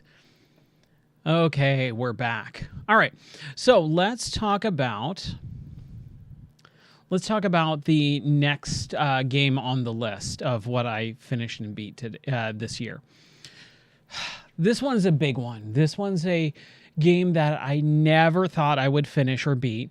And it's a game that I actually played with a bunch of you guys. Minecraft. For a good chunk of the summer, we went through and we played, or on every Saturday, we would have Multiplayer Madness, which is my attempt at community online gaming. And man, I had a fun time with it. Over the last several years, since VR came out, I've dabbled in Minecraft, but I never got into like what the game entails, how to build things properly, and then also the whole story mode of Minecraft. Because a lot of people, when they talk about Minecraft, they just are in creative mode, where you have unlimited resources and you can make whatever you want whenever you want. But I've always played survival. And survival is how you really play Minecraft, where you have to survive, you have to scramble and look for resources, and you have to stay alive. I have always played Minecraft that way. I've never actually delved into or even played creative mode ever. So what I wanted to do with Minecraft was make it a community game. We've had a couple viewers over the course of the last couple of years go, hey, when are we going to play games together? Or, hey, are you ever going to play Minecraft? And I went, yeah, that would be really fun. I want to play Minecraft with you. That would be really fun. And I went, yeah, it would be. I've always had my own Minecraft server that I have in my server for me. And I went, you know what? It would be really fun to have our own community server that anyone can jump into at any time and play. So we did. And I built out this server and I said, all right, I'm going to spend a couple streams kind of learning how Minecraft works again, because I haven't played it in years and I really don't know what I'm doing. So anyone who wants to help me, come help. And man, we had such a cool time. We had a whole party of like 4 or 5 people at a time joining in. And what we did is we had the spawn point and we built out a little community center in the spawn point, town hall, if you will. And then what we did is, after I learned how Minecraft worked, especially in VR with all the mods that I had, then I went, okay, I'm ready to play Minecraft from beginning to end, starting with nothing and going and getting to the end, which is beating the Ender Dragon. So what I did is we actually set a course in one direction for 2 days of in-game playtime. So the sun comes up, sun sets, sun comes up, sun sets. And by that point, however far we got, and we went pretty far, we found a spot to kind of build our home base, and that was our home base for the playthrough base. And then we just started playing Minecraft, and it was so much fun. Digging down and finding all these caves and mines and different biomes and settings and building out all this really cool stuff, to the point where we finally got into the Nether, which is like the other dimension. And when you get into the Nether, then there's a whole other section. And we built a little Nether base and all that. And I learned that, you're not allowed to sleep in beds in the Nether because it blows up. So like the first time I went, okay, we built a little home base and I built out like 3 or 4 beds so we can all sleep in it. And then I slept in it and just blew the whole base up. And I didn't realize that happened. Like that's the cause of it. So I built out the base again, built all the beds and went, okay, cool. Let's go explore, come back, sleep in the bed, and blows up again. I'm like, what's going on? So I had to find online, someone like posted the same thing. Why is this happening? Finally got an answer of, it's because you're not allowed to sleep in beds in the Nether. So, all right, okay, cool. But man, that was just so much fun, and especially in VR. Again, VR is just incredible. I just have such a fun time with it. So all in all, over the course of about a month and a half or almost 2 months, I think, we ended up playing on Saturday nights and starting from scratch to beating the Nether Ender Dragon, and finished it in about 19 hours or so. So a full playthrough with a group of about 4 or 5 people at a time. We beat Minecraft, and that was so incredible. And again, I did it in VR. It was so cool. Then I ended up playing Shinobi Art of Vengeance right before my birthday. Shinobi is another ninja game. And again, like I was saying, it's the year of the ninja, right? So I had a lot of fun with that. It was really, really cool because the art style, not only the art style is breathtaking. It is so interesting, so fun. But it's also a Metroidvania. I'm not a big fan of that term. You know I'm not if you've listened to the podcast, but I'm just going to say it. And then 2026, we're never talking about Metroidvanias again. So this will be the last time. But that's what it is. It's a Metroidvania. So you explore, and there's paths that only unlock after you continue on in a different area, get an upgrade, and then can unlock the path. So it's really cool. It ended up being 17 hours, and I 100%ed that game.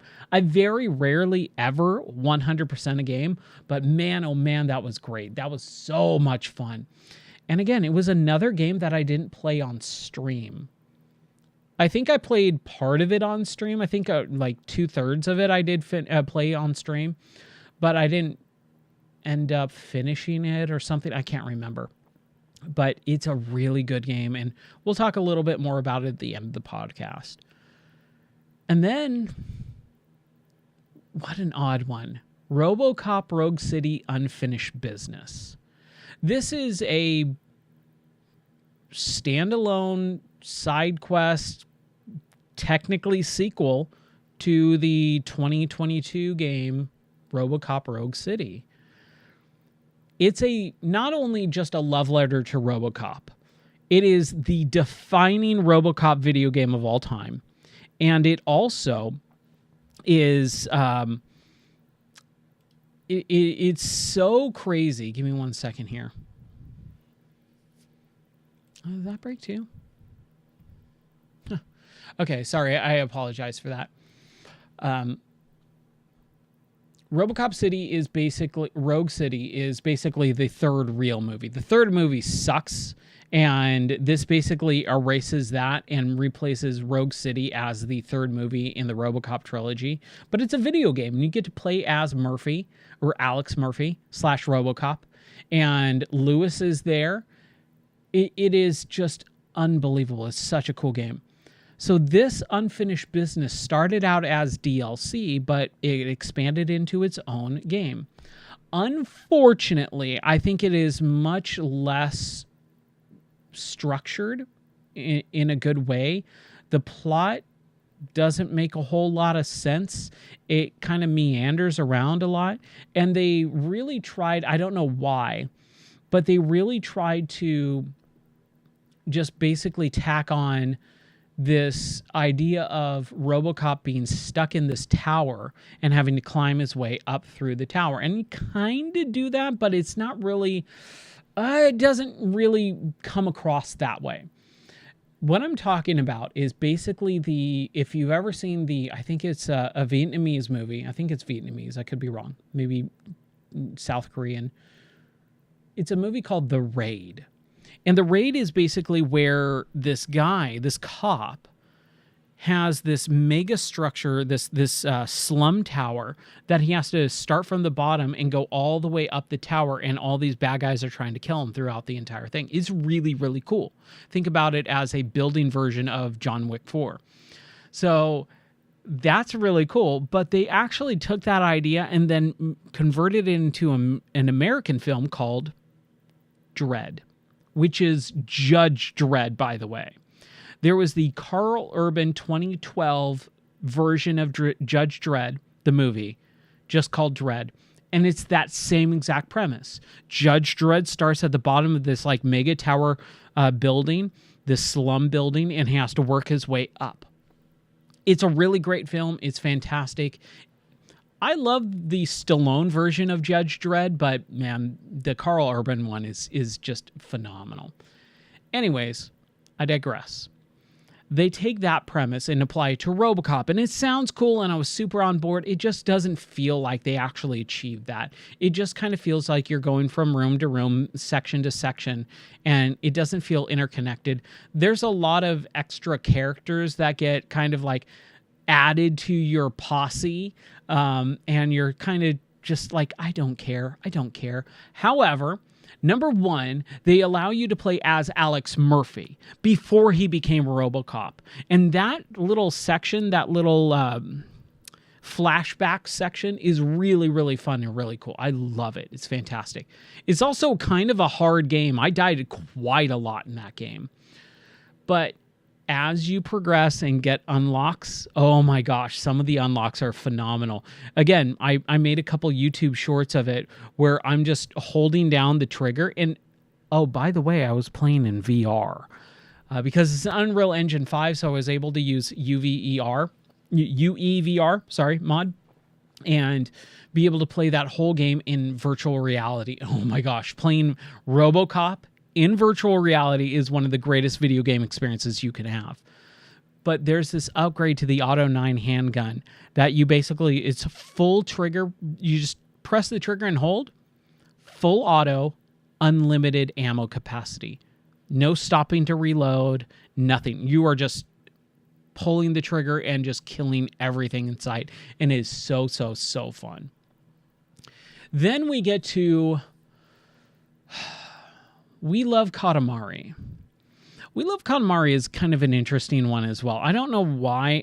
I can't remember this game. I can't remember playing much of this game, but it is a Katamari Damacy game. And Katamari Damacy is this weird Japanese game from the PS2 where you're playing as the Prince. Not Prince, the artist formerly known as Prince, but a cosmic being known as the Prince, and your dad is the king of all cosmos.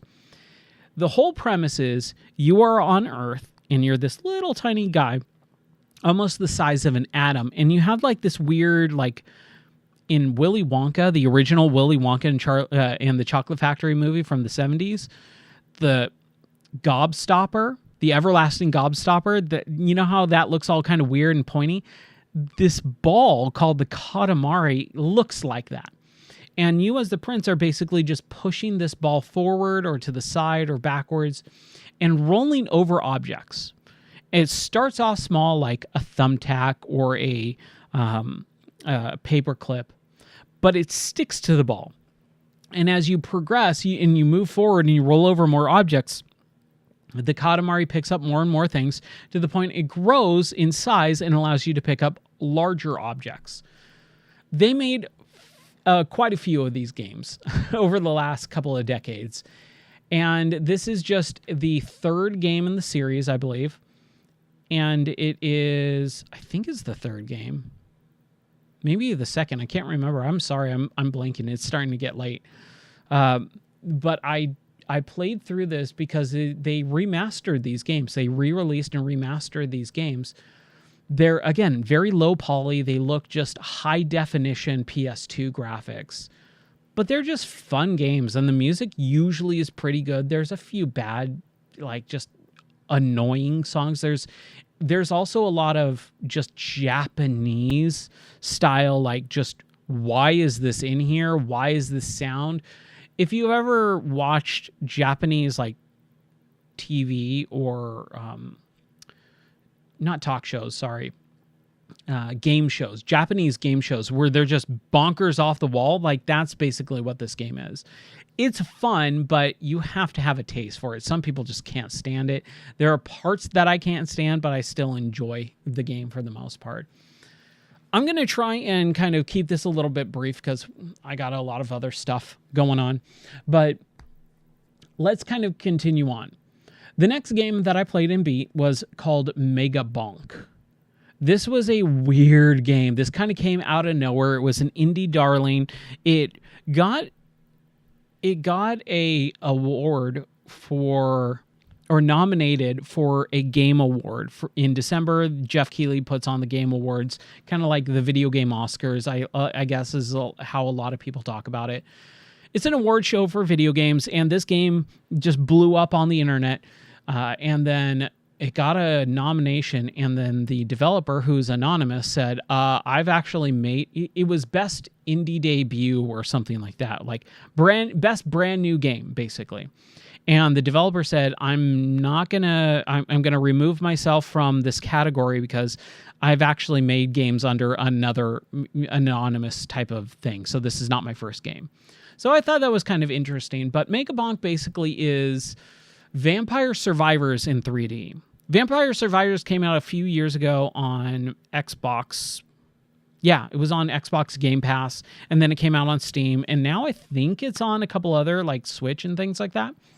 But Vampire Survivors is basically this auto shooter / auto melee game where all you do, it's a top-down view of your character, and all you do is you move your character, and you try to avoid enemies that are coming at you, and it's big hordes of enemies coming at you, but your character auto attacks every 2 seconds, let's say. Every 2 seconds, your character slashes a sword. And so you have to maneuver your way around these enemy hordes so that you don't get hit, but you also attack every 2 seconds as well.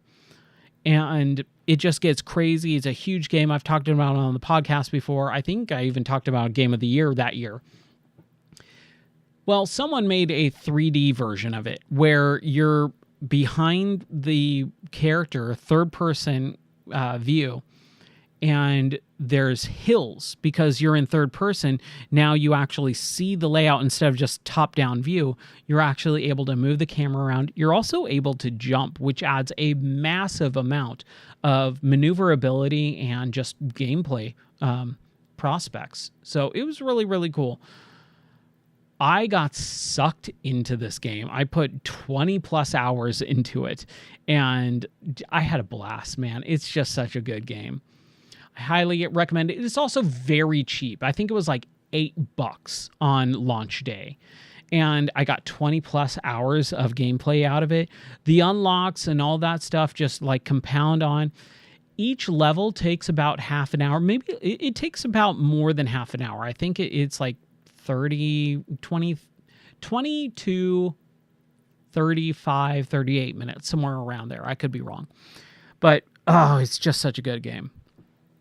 Then we got a game in October called Little Nightmares 3. Man, this was such a letdown, unfortunately. Little Nightmares is a really interesting series that my friend Sean really turned me on to. My friend Sean, I love Sean. He knows me very well. He knows what I like about video games and what's going to really appeal to me, whether it's video games, movie, TV show, comic books, whatever. He knows my, like, the things that I really enjoy very well. So he said several years ago, Ryan, you need to play Little Nightmares. So I looked it up and I went, nope. That game looks terrifying. I do not want to play that. I do not like horror games. He's like, it's not really horror. It's kind of a puzzle. It's weird. It's like Little Big Planet, side scroller, but with a really Tim Burton-y, weird kind of, but a more tinted towards horror aspect. And I went, maybe I'll try it. And I tried it and I loved it. And then a second game came out a few years ago. And in Little Nightmares 2 came out like right after we moved out here to Tennessee in 2021. And I went, oh man, I got to play this. So I played Little Nightmares 2 and I was excited. Little Nightmares 3 got announced like late last year or early this year. I can't remember. I was so excited. And then it came out in October. I bought it day one. I played it and went, this doesn't feel the same. It feels really odd and weird. I don't know what's going on with it. Come to find out, it's made by different people. It's a different developer. And the developers that made Little Nightmares 1 and 2 are making a new game called like Reanimal. Weird name. I don't know why. And I watched a little, just not even the full trailer. I just watched little snippets of it and went, that's Little Nightmares 3. Why is this called Little Nightmares 3 when that's Little Nightmares 3? So there's some interesting, there's a really cool couple of levels in Little Nightmares 3, the real named version Little Nightmares 3. But honestly, I did not like it. It was one of the most disappointing games that I, not just disappointing games that I played this year, disappointing purchases of all time for me. I very rarely regret my purchases of video games because I can usually find a good chunk of stuff to go, you know what, that was worth it, whatever. Little Nightmares 3 is definitely one of those, ooh, I regret buying this game. This is not a game I should have bought. It's not good. It's not a good game. It's not a good Little Nightmares game at all. And it was a bait and switch. And that's really what I was most pissed off about. It's just a bait and switch. It's called Little Nightmares 3. It has like just enough to connect it to that franchise, but it is not the third entry. It's not. There's not enough to do in it either. For the most part, number one, for the most part, it is just go left or right, like side scroller. There's very little opposition. There's not really much to do. You're just progressing the character from one side of the screen to the other. That's the majority of the gameplay.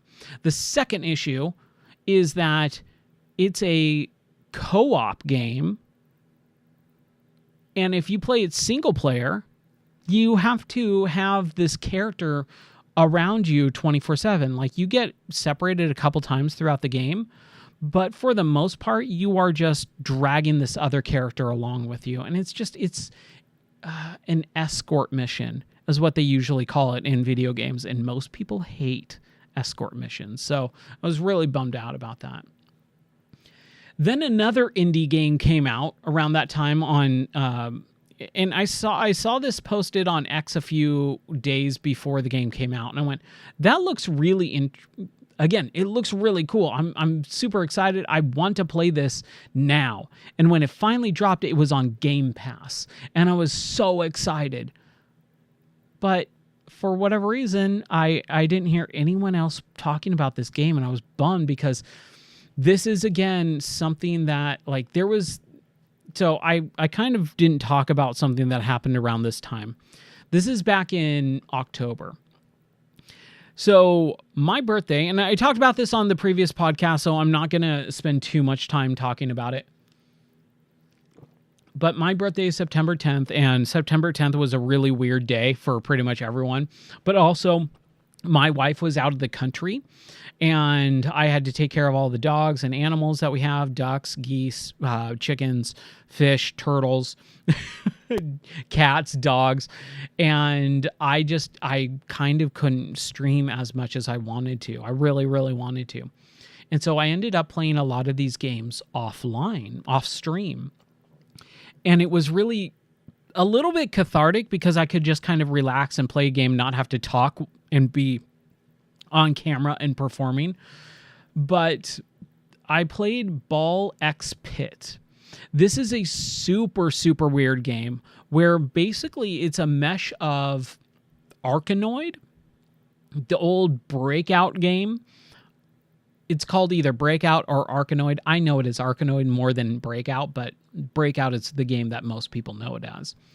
Where you have this paddle at the bottom, kind of like Pong, and a ball, hits that paddle and bounces up the screen. So it's the paddle is at the bottom, the ball shoots up the screen once it hits the paddle, and then there's a bunch of blocks at the top of the screen that have to break. And when that ball hits that brick, the brick breaks, and then you have to clear the entire screen. That's how Arkanoid or Breakout works.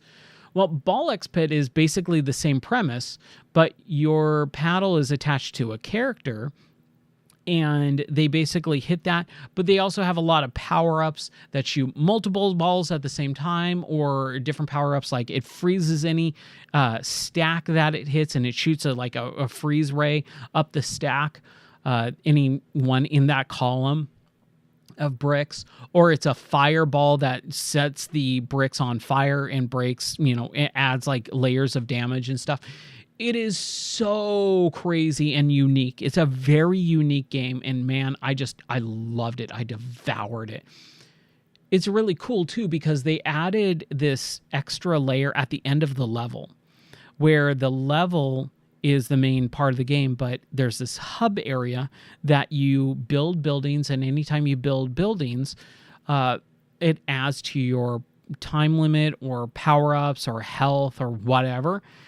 And so like there's these two little sections of this game combined. It just is such an enjoyable game. I loved it so much. Then I played Keeper. Keeper is basically this game by Double Fine. I love Double Fine. They're one of my favorite developers. They made Psychonauts, my favorite game of all time. However, Keeper is this story about a lighthouse, like a physical lighthouse that has legs and is sentient and moves. And it goes from point A to point B. It doesn't talk. It doesn't emote. It just exists. And you play as the lighthouse, moving from one part of the screen to the other, and it can jump and can shine the light on things, and it's a puzzle platformer. I did not enjoy it pretty much at all. The first half of the game, it's about a 4-hour game. The first 2 hours are excruciatingly slow and boring, and I hated it, and I almost didn't even finish it. But I said, I just want to play this game. I want to finish it. I want to, really try. The second half of the game is much better, much more enjoyable, but still, it's a disappointment. It's like, wow. They followed up Psychonauts 2 back in 2021 with this, and it's a 4-hour game. It looks incredible. It's a very breathtaking looking visual game, but that is literally all it has going for it. The story kind of sucks. The characters, which are non-existent, suck. You have no idea what's happening or why anything's happening pretty much the entire time. It's just a really boring game. So I was really disappointed with it. Oh, okay. We're going to power through these last few things here. But I gotta talk about this one. Dispatch. Dispatch came out of nowhere, even though it was hyped up and was talked about and revealed last year at the Game Awards with Aaron Paul, the guy Jesse Pinkman from Breaking Bad. Give me a second here.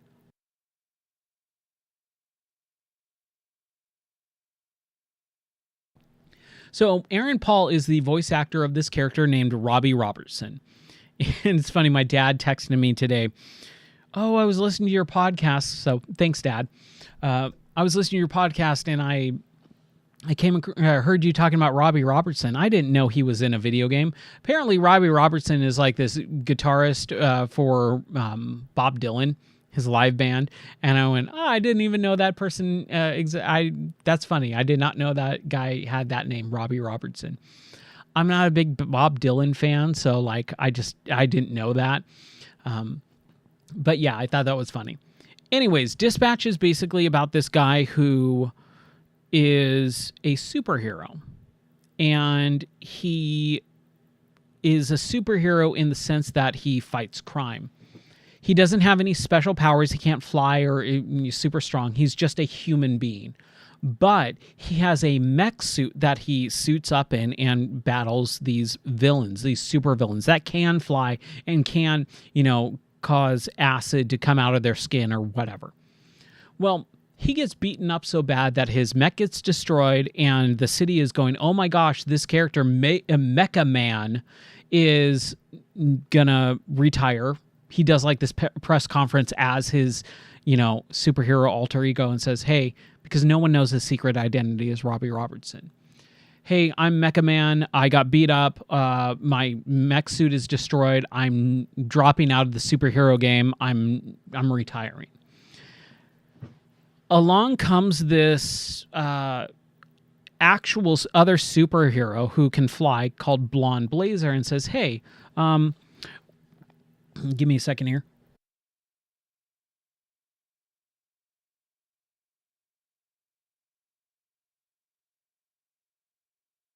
Sorry. She comes along and says, hey, we've got this superhero dispatch office where people call in and say, hey, I need help. And we dispatch superheroes across the LA County. So in like Torrance, I believe, is where it's located. So do you want to be a dispatcher? And that's where the name of the game comes from, Dispatch. He goes, well, I have no mech suit, so sure, why not? And I have no way to live, and my life sucks. So he ends up being this dispatcher for this ragtag group of ex-supervillains who are trying to turn a new leaf and, become good. And it's just delightful. However, it is made by the same team that did A Wolf Among Us from Telltale. They made some really interesting and really fun story-based games where it's light on gameplay, really heavy on the story. A Wolf Among Us was my favorite. It takes place in the Fables universe where the big bad wolf, Snow White, Bloody Mary, Wind in the Willows, like any fable or Aesop's fable or Mother Goose story or whatever, they're all real characters. They're all people or, characters. And they all live in the city among normal people. And so, like, it's really interesting. I love that series to death. And the team made Dispatch. And so I give it a chance. And it's basically like this interactive cartoon. It is a really touching story at some point. It is really amped up. Like, you get invested. Like, you watch a TV show and binge it. Like, you get to binge this game. And it is so fun. It's so interactive. The gameplay aspect, too, where you are actually dispatching your superhero team out to, save a sinking ship or save a person from building being on fire or whatever. It's just so fun. So I loved it. Then came A World for Keflings DLC. So like I said earlier when we were talking about A World for Keflings, that came out on Steam a few months ago.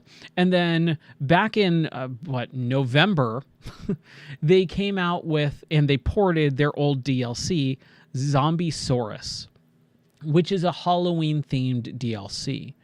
We got a lot of those back in the day. For like the Xbox Live Arcade games, there was always holiday-themed DLC.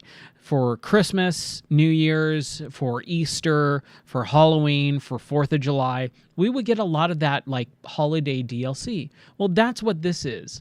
So it was really fun to be able to play Halloween DLC. However, it was at the end of November. I don't know why they took so long to port it. Like, it was right there. It was Halloween, and they just they couldn't get it done in time or whatever. But whatever. Who cares?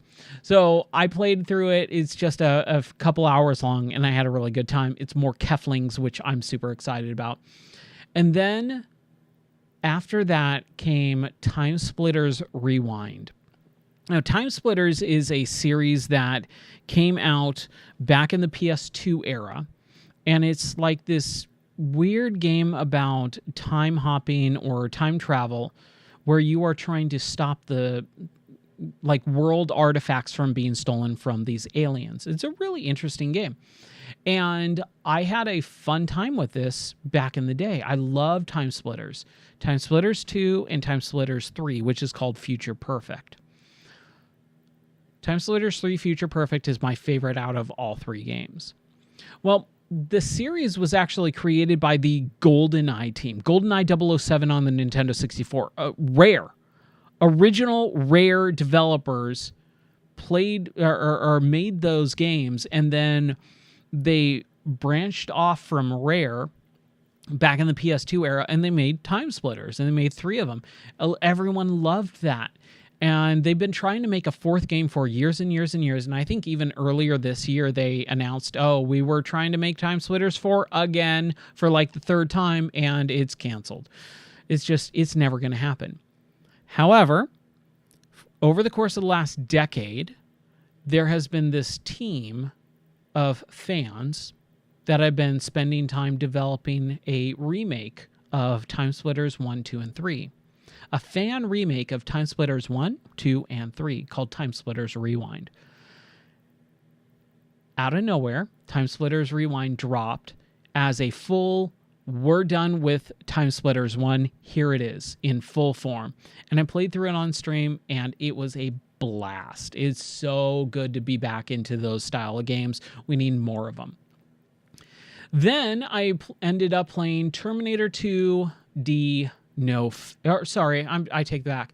Then after that, I played Cleared Hot. Cleared Hot is basically Jungle Strike or Desert Strike from the Sega Genesis. It's a helicopter game where it's a isometric view, and you play as this helicopter pilot and shoot down things, right? But Cleared Hot adds an additional fun story to it. It also adds, I'm trying to think here. It adds a little bit extra. Man, I'm sorry. I'm getting a little bit flustered here. It adds in more story and physics to the game itself, and it's really, really enjoyable for the few hours that there is. However, apparently it's in early access. I finished the story. I finished what there is, and there's credits that roll, so I'm counting it as a finished game. But apparently they're going to make more episodes, I guess. So it's a really cool game, but it's in early access. But Cleared Hot, if you like the old Sega Genesis Jungle Strike and Desert Strike games, there's not really anything else out there like it, and it's phenomenal. It's a really fun game. Oh, man. Okay. I'm going to switch up these two just because I want to talk about them in a row. Then I played Terminator 2D No Fate. Now, I'm going to talk about this really quickly because it's basically a super short game. It's about half an hour long. It took me an hour to finish because I had a little trouble at the very end of the game. But Terminator 2D No Fate is literally Terminator 2 in video game form. It's a really beautiful pixel style game that just tells the story of Terminator 2 in video game form.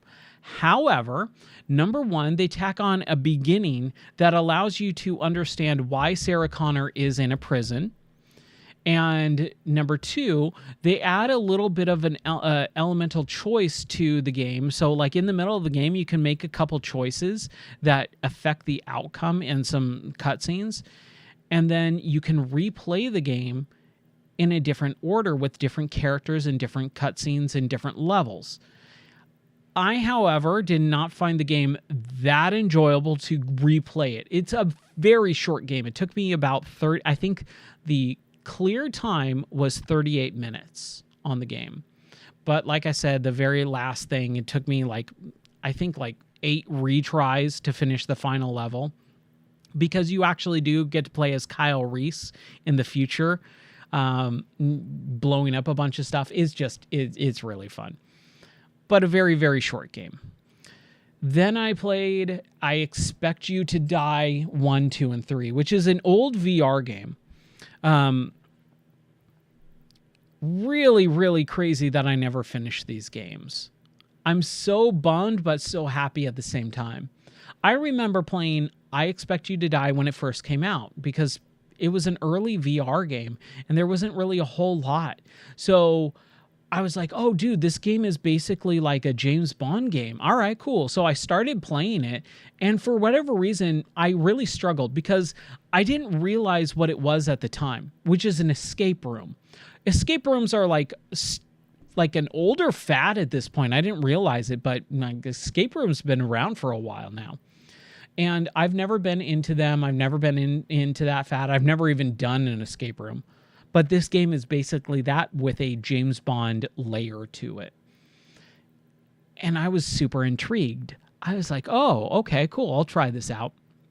But back in the day when it first came out, I just never got into it. Well, I was scrolling along a few weeks ago in my VR headset going, man, what can I play? And I went, I Expect You to Die. I remember that. You know what? Let's just try it. Let's give it the old college try again. It's a few years later. Maybe it's something that I'll enjoy now. And man, did I. These games are phenomenal. These are some of the best VR games out there, period, bar none. They're dripping with the spy setting from like James Bond, which we don't have anymore. It's very comedic as well, but in a tongue-in-cheek, not overly obnoxious way. And that's what I loved about it. I just had so much fun. So you play as Agent Phoenix, and you're working for this, M6 or M6 type of British agency. It's not Britain. It's not Britain, I don't think. But you play as this character, and you are just like in a sitting location or standing location. You don't get to move around the environment, but you get to use telekinesis to kind of pull objects towards you from across the room or whatever. Because back in the day, they didn't have a whole lot of like room scale VR games. It was a lot of sitting, even some stuff was all for controllers and not even motion controls back in the original 2016, early 2017 days of VR.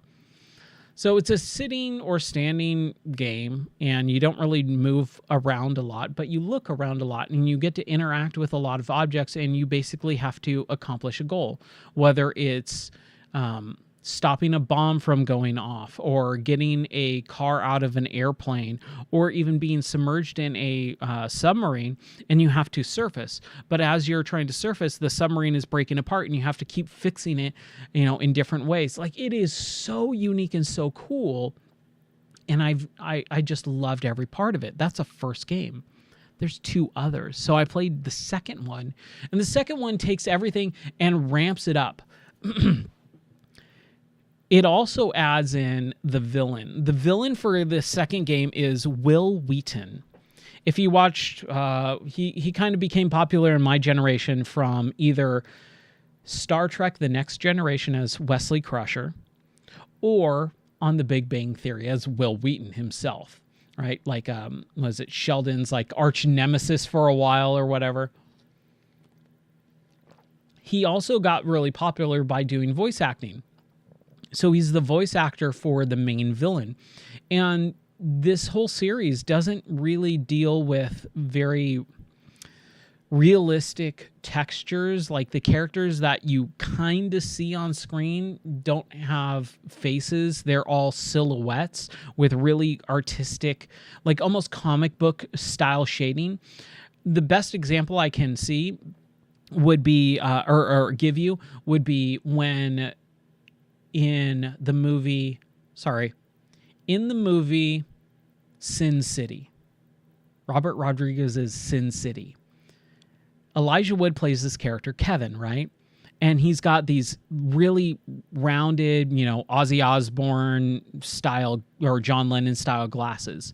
But when he comes on screen the first time, his whole face is completely in shadow.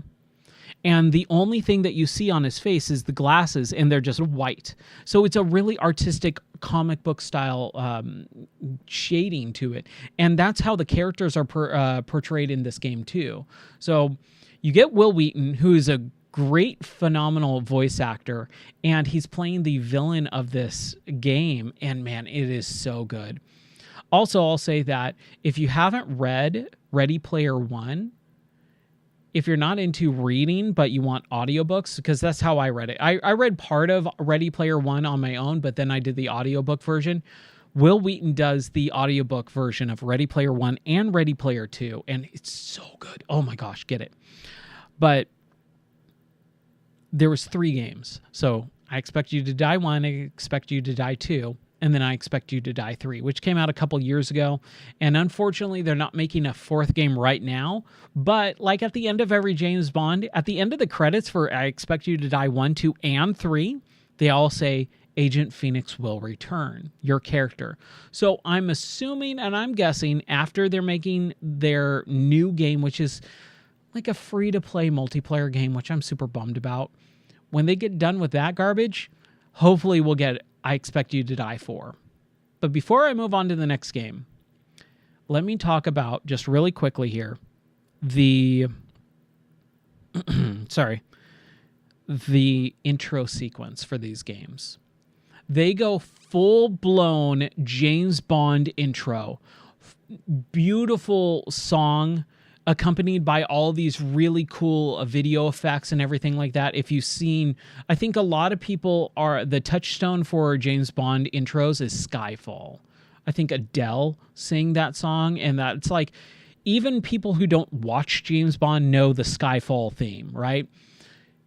It's that in video game VR form. So you're watching like these huge like bullets whizzing by your face, and it's all tracked and dollied, and it is just, as soon as I played this game, I went, I love this. This is fantastic. I want this team to make games like this for the rest of our lives and give them whatever budget and money they want, because they're worth it. They're fantastic. I love that team. They are my new favorite development team right now. They just a perfect games. I will say, I think after playing all 3 games in like a row, I played one per night, which was super fun. I will say that I enjoyed I Expect You to Die 2 the best. I think that's my favorite, the one with Will Wheaton. I just think the story comes together in such a great way. Excuse me. I will say also, I Expect You to Die 3 has the best level of the entire series. There is one level in particular where you're on a car, or in a car, and you have to drive up next to this truck and shoot your grappling hook and pull off certain things, and you have to disarm certain sections to it to open up the back and steal the main device. That whole level is just so well done, because you are moving around in the environment, but you're doing it in a car.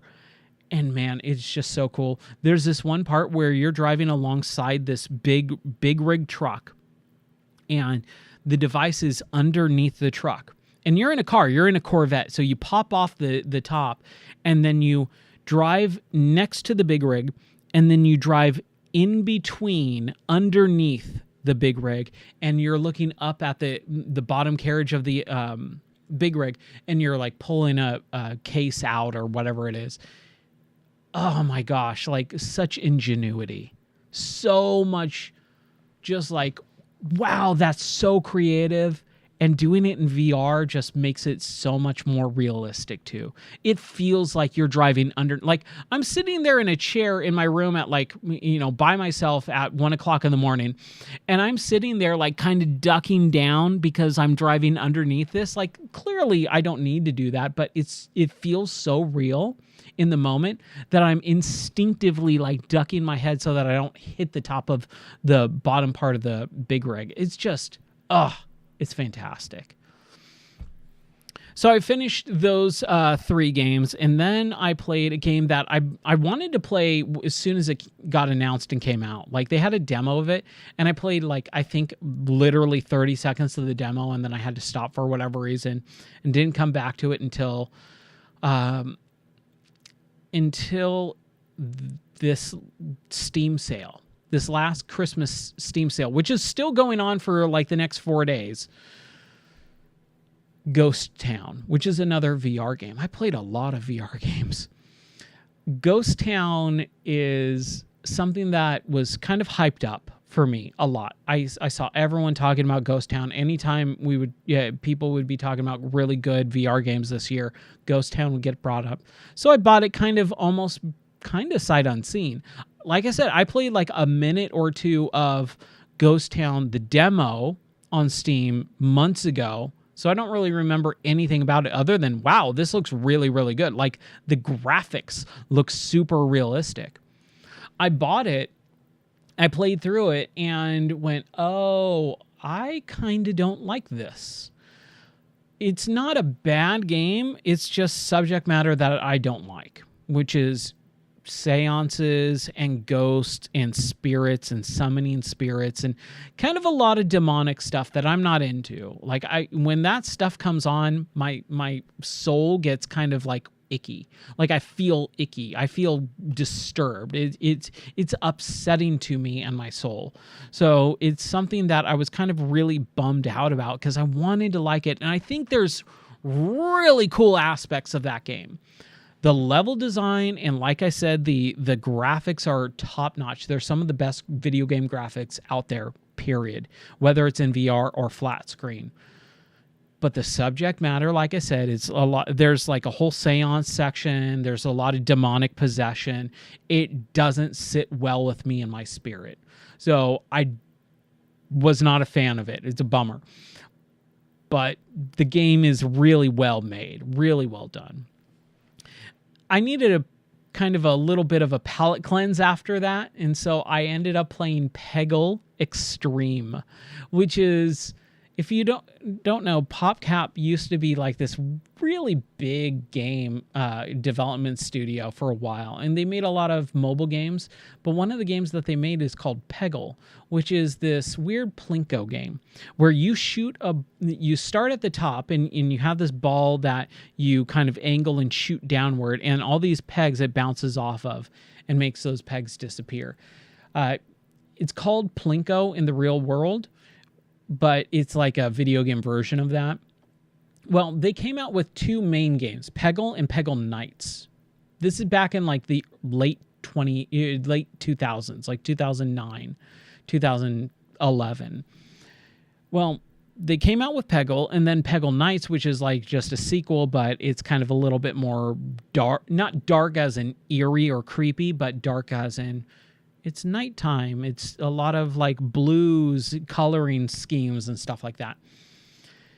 And then they came out, I didn't even know this existed. It's a free game on Steam right now called Peggle Extreme, which is this like almost demo version. It's like half an hour long, and it's got the background, because we used to have a lot of this stuff in back in the day on the PC, where the background is a video game or a company, and it's Valve.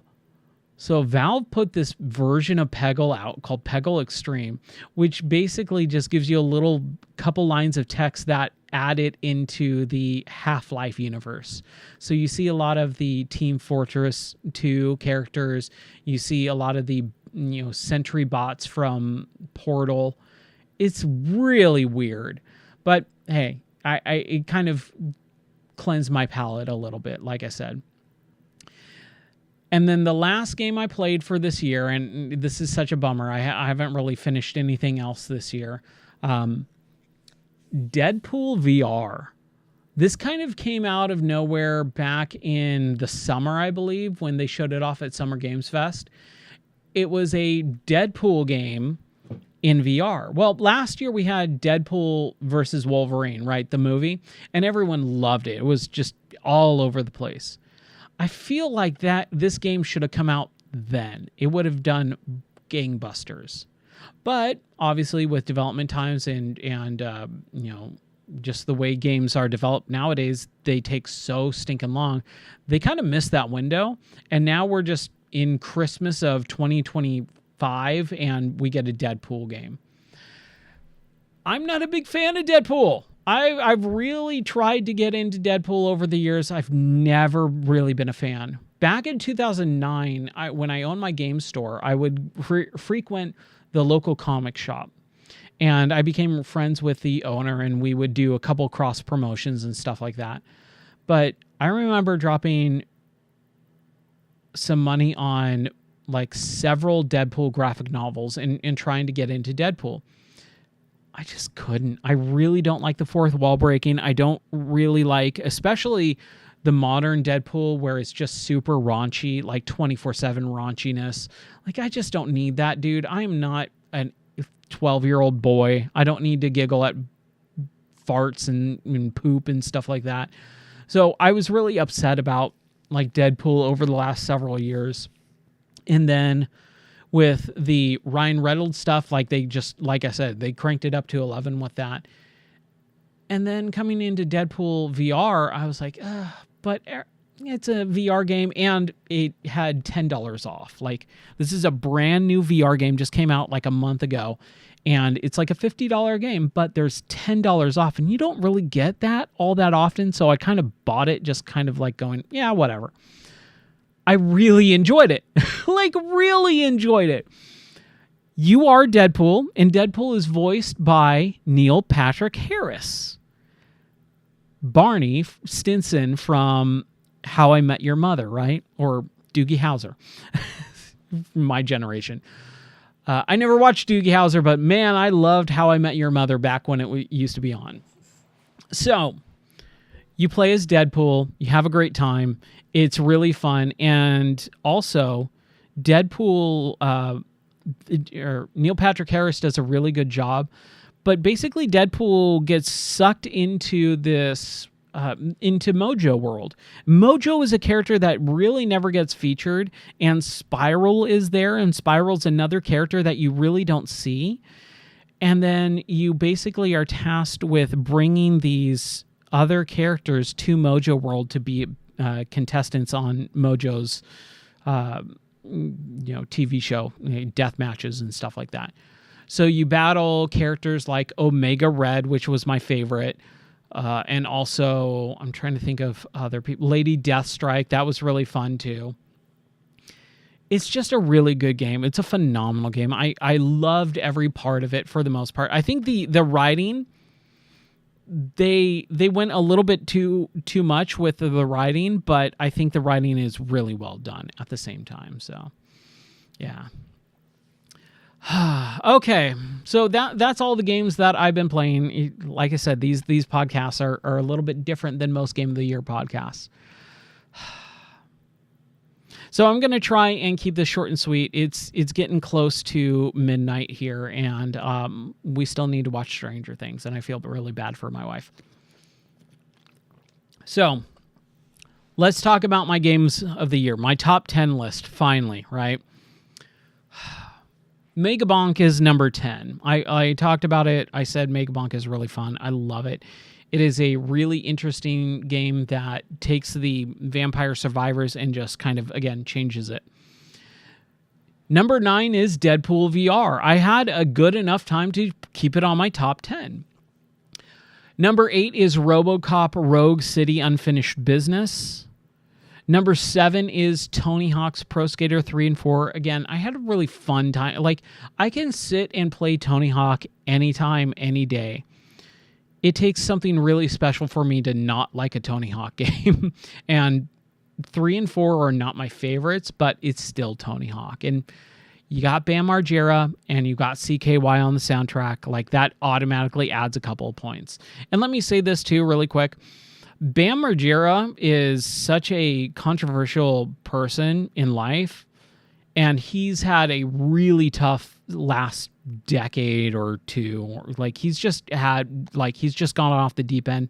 Like, a couple years ago, he got kicked off of Jackass 4 when they were they filmed it, and then they were like, "You're done. Like, we're cutting you out of the film. You're out of your mind. You're on drugs. You're not passing all these tests, that we require for you to be clean."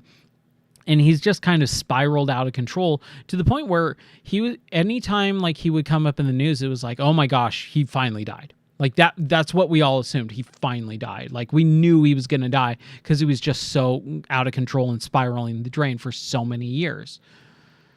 Apparently, this last year, he got cleaned up enough to be put back in Tony Hawk, because they didn't have him in Tony Hawk's 3+4. Even though he was in the original game, he was in such a bad state that they just did not even put him in that game.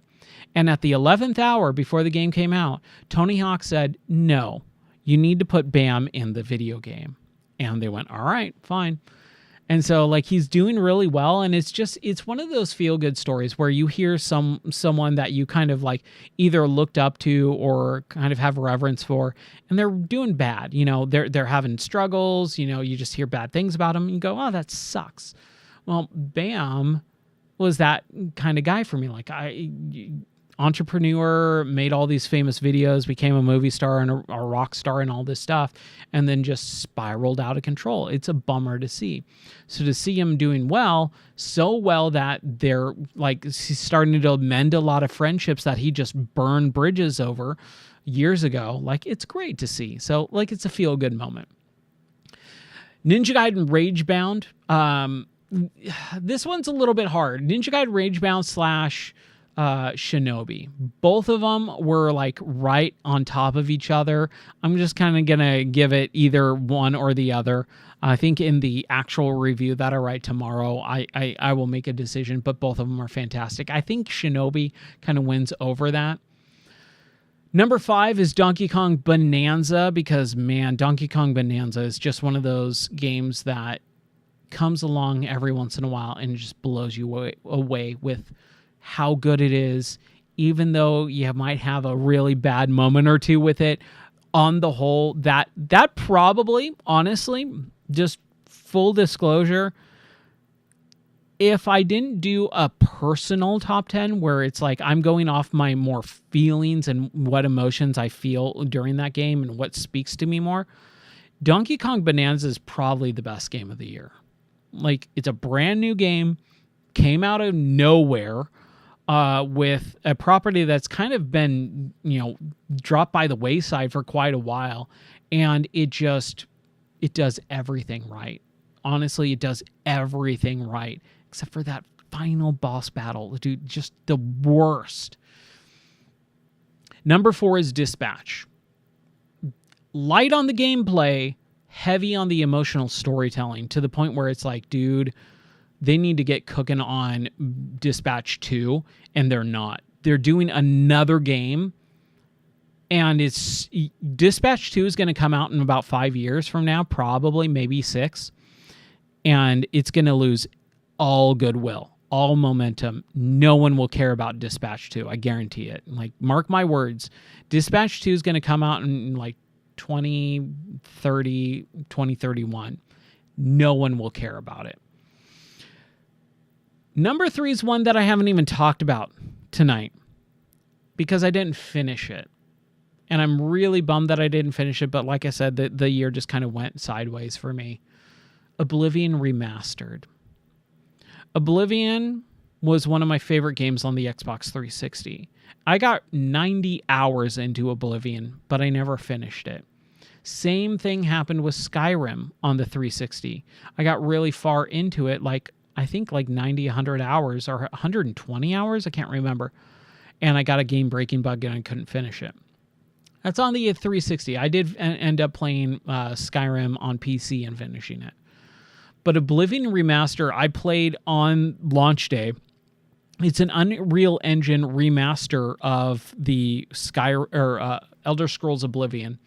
And I played it in UEVR mode. So the Unreal Engine VR mod. I played through that, and man, dude, just perfect. Just a perfect remaster. It is top-notch. The enemies look so much better. Like the flying nymph or the zombie, they look like modern, brand new in-game engine characters. Just phenomenal. Then number 2. Number 2 is the Midnight Walk. Like I said, it spoke to me on a level that no game really does. And when a game does that, no matter what it is, like I've thought about the Midnight Walk all year long since I played it. Every couple of weeks, I think about the Midnight Walk and I go, oh, I wish I could replay that. It was such a special moment in games this year.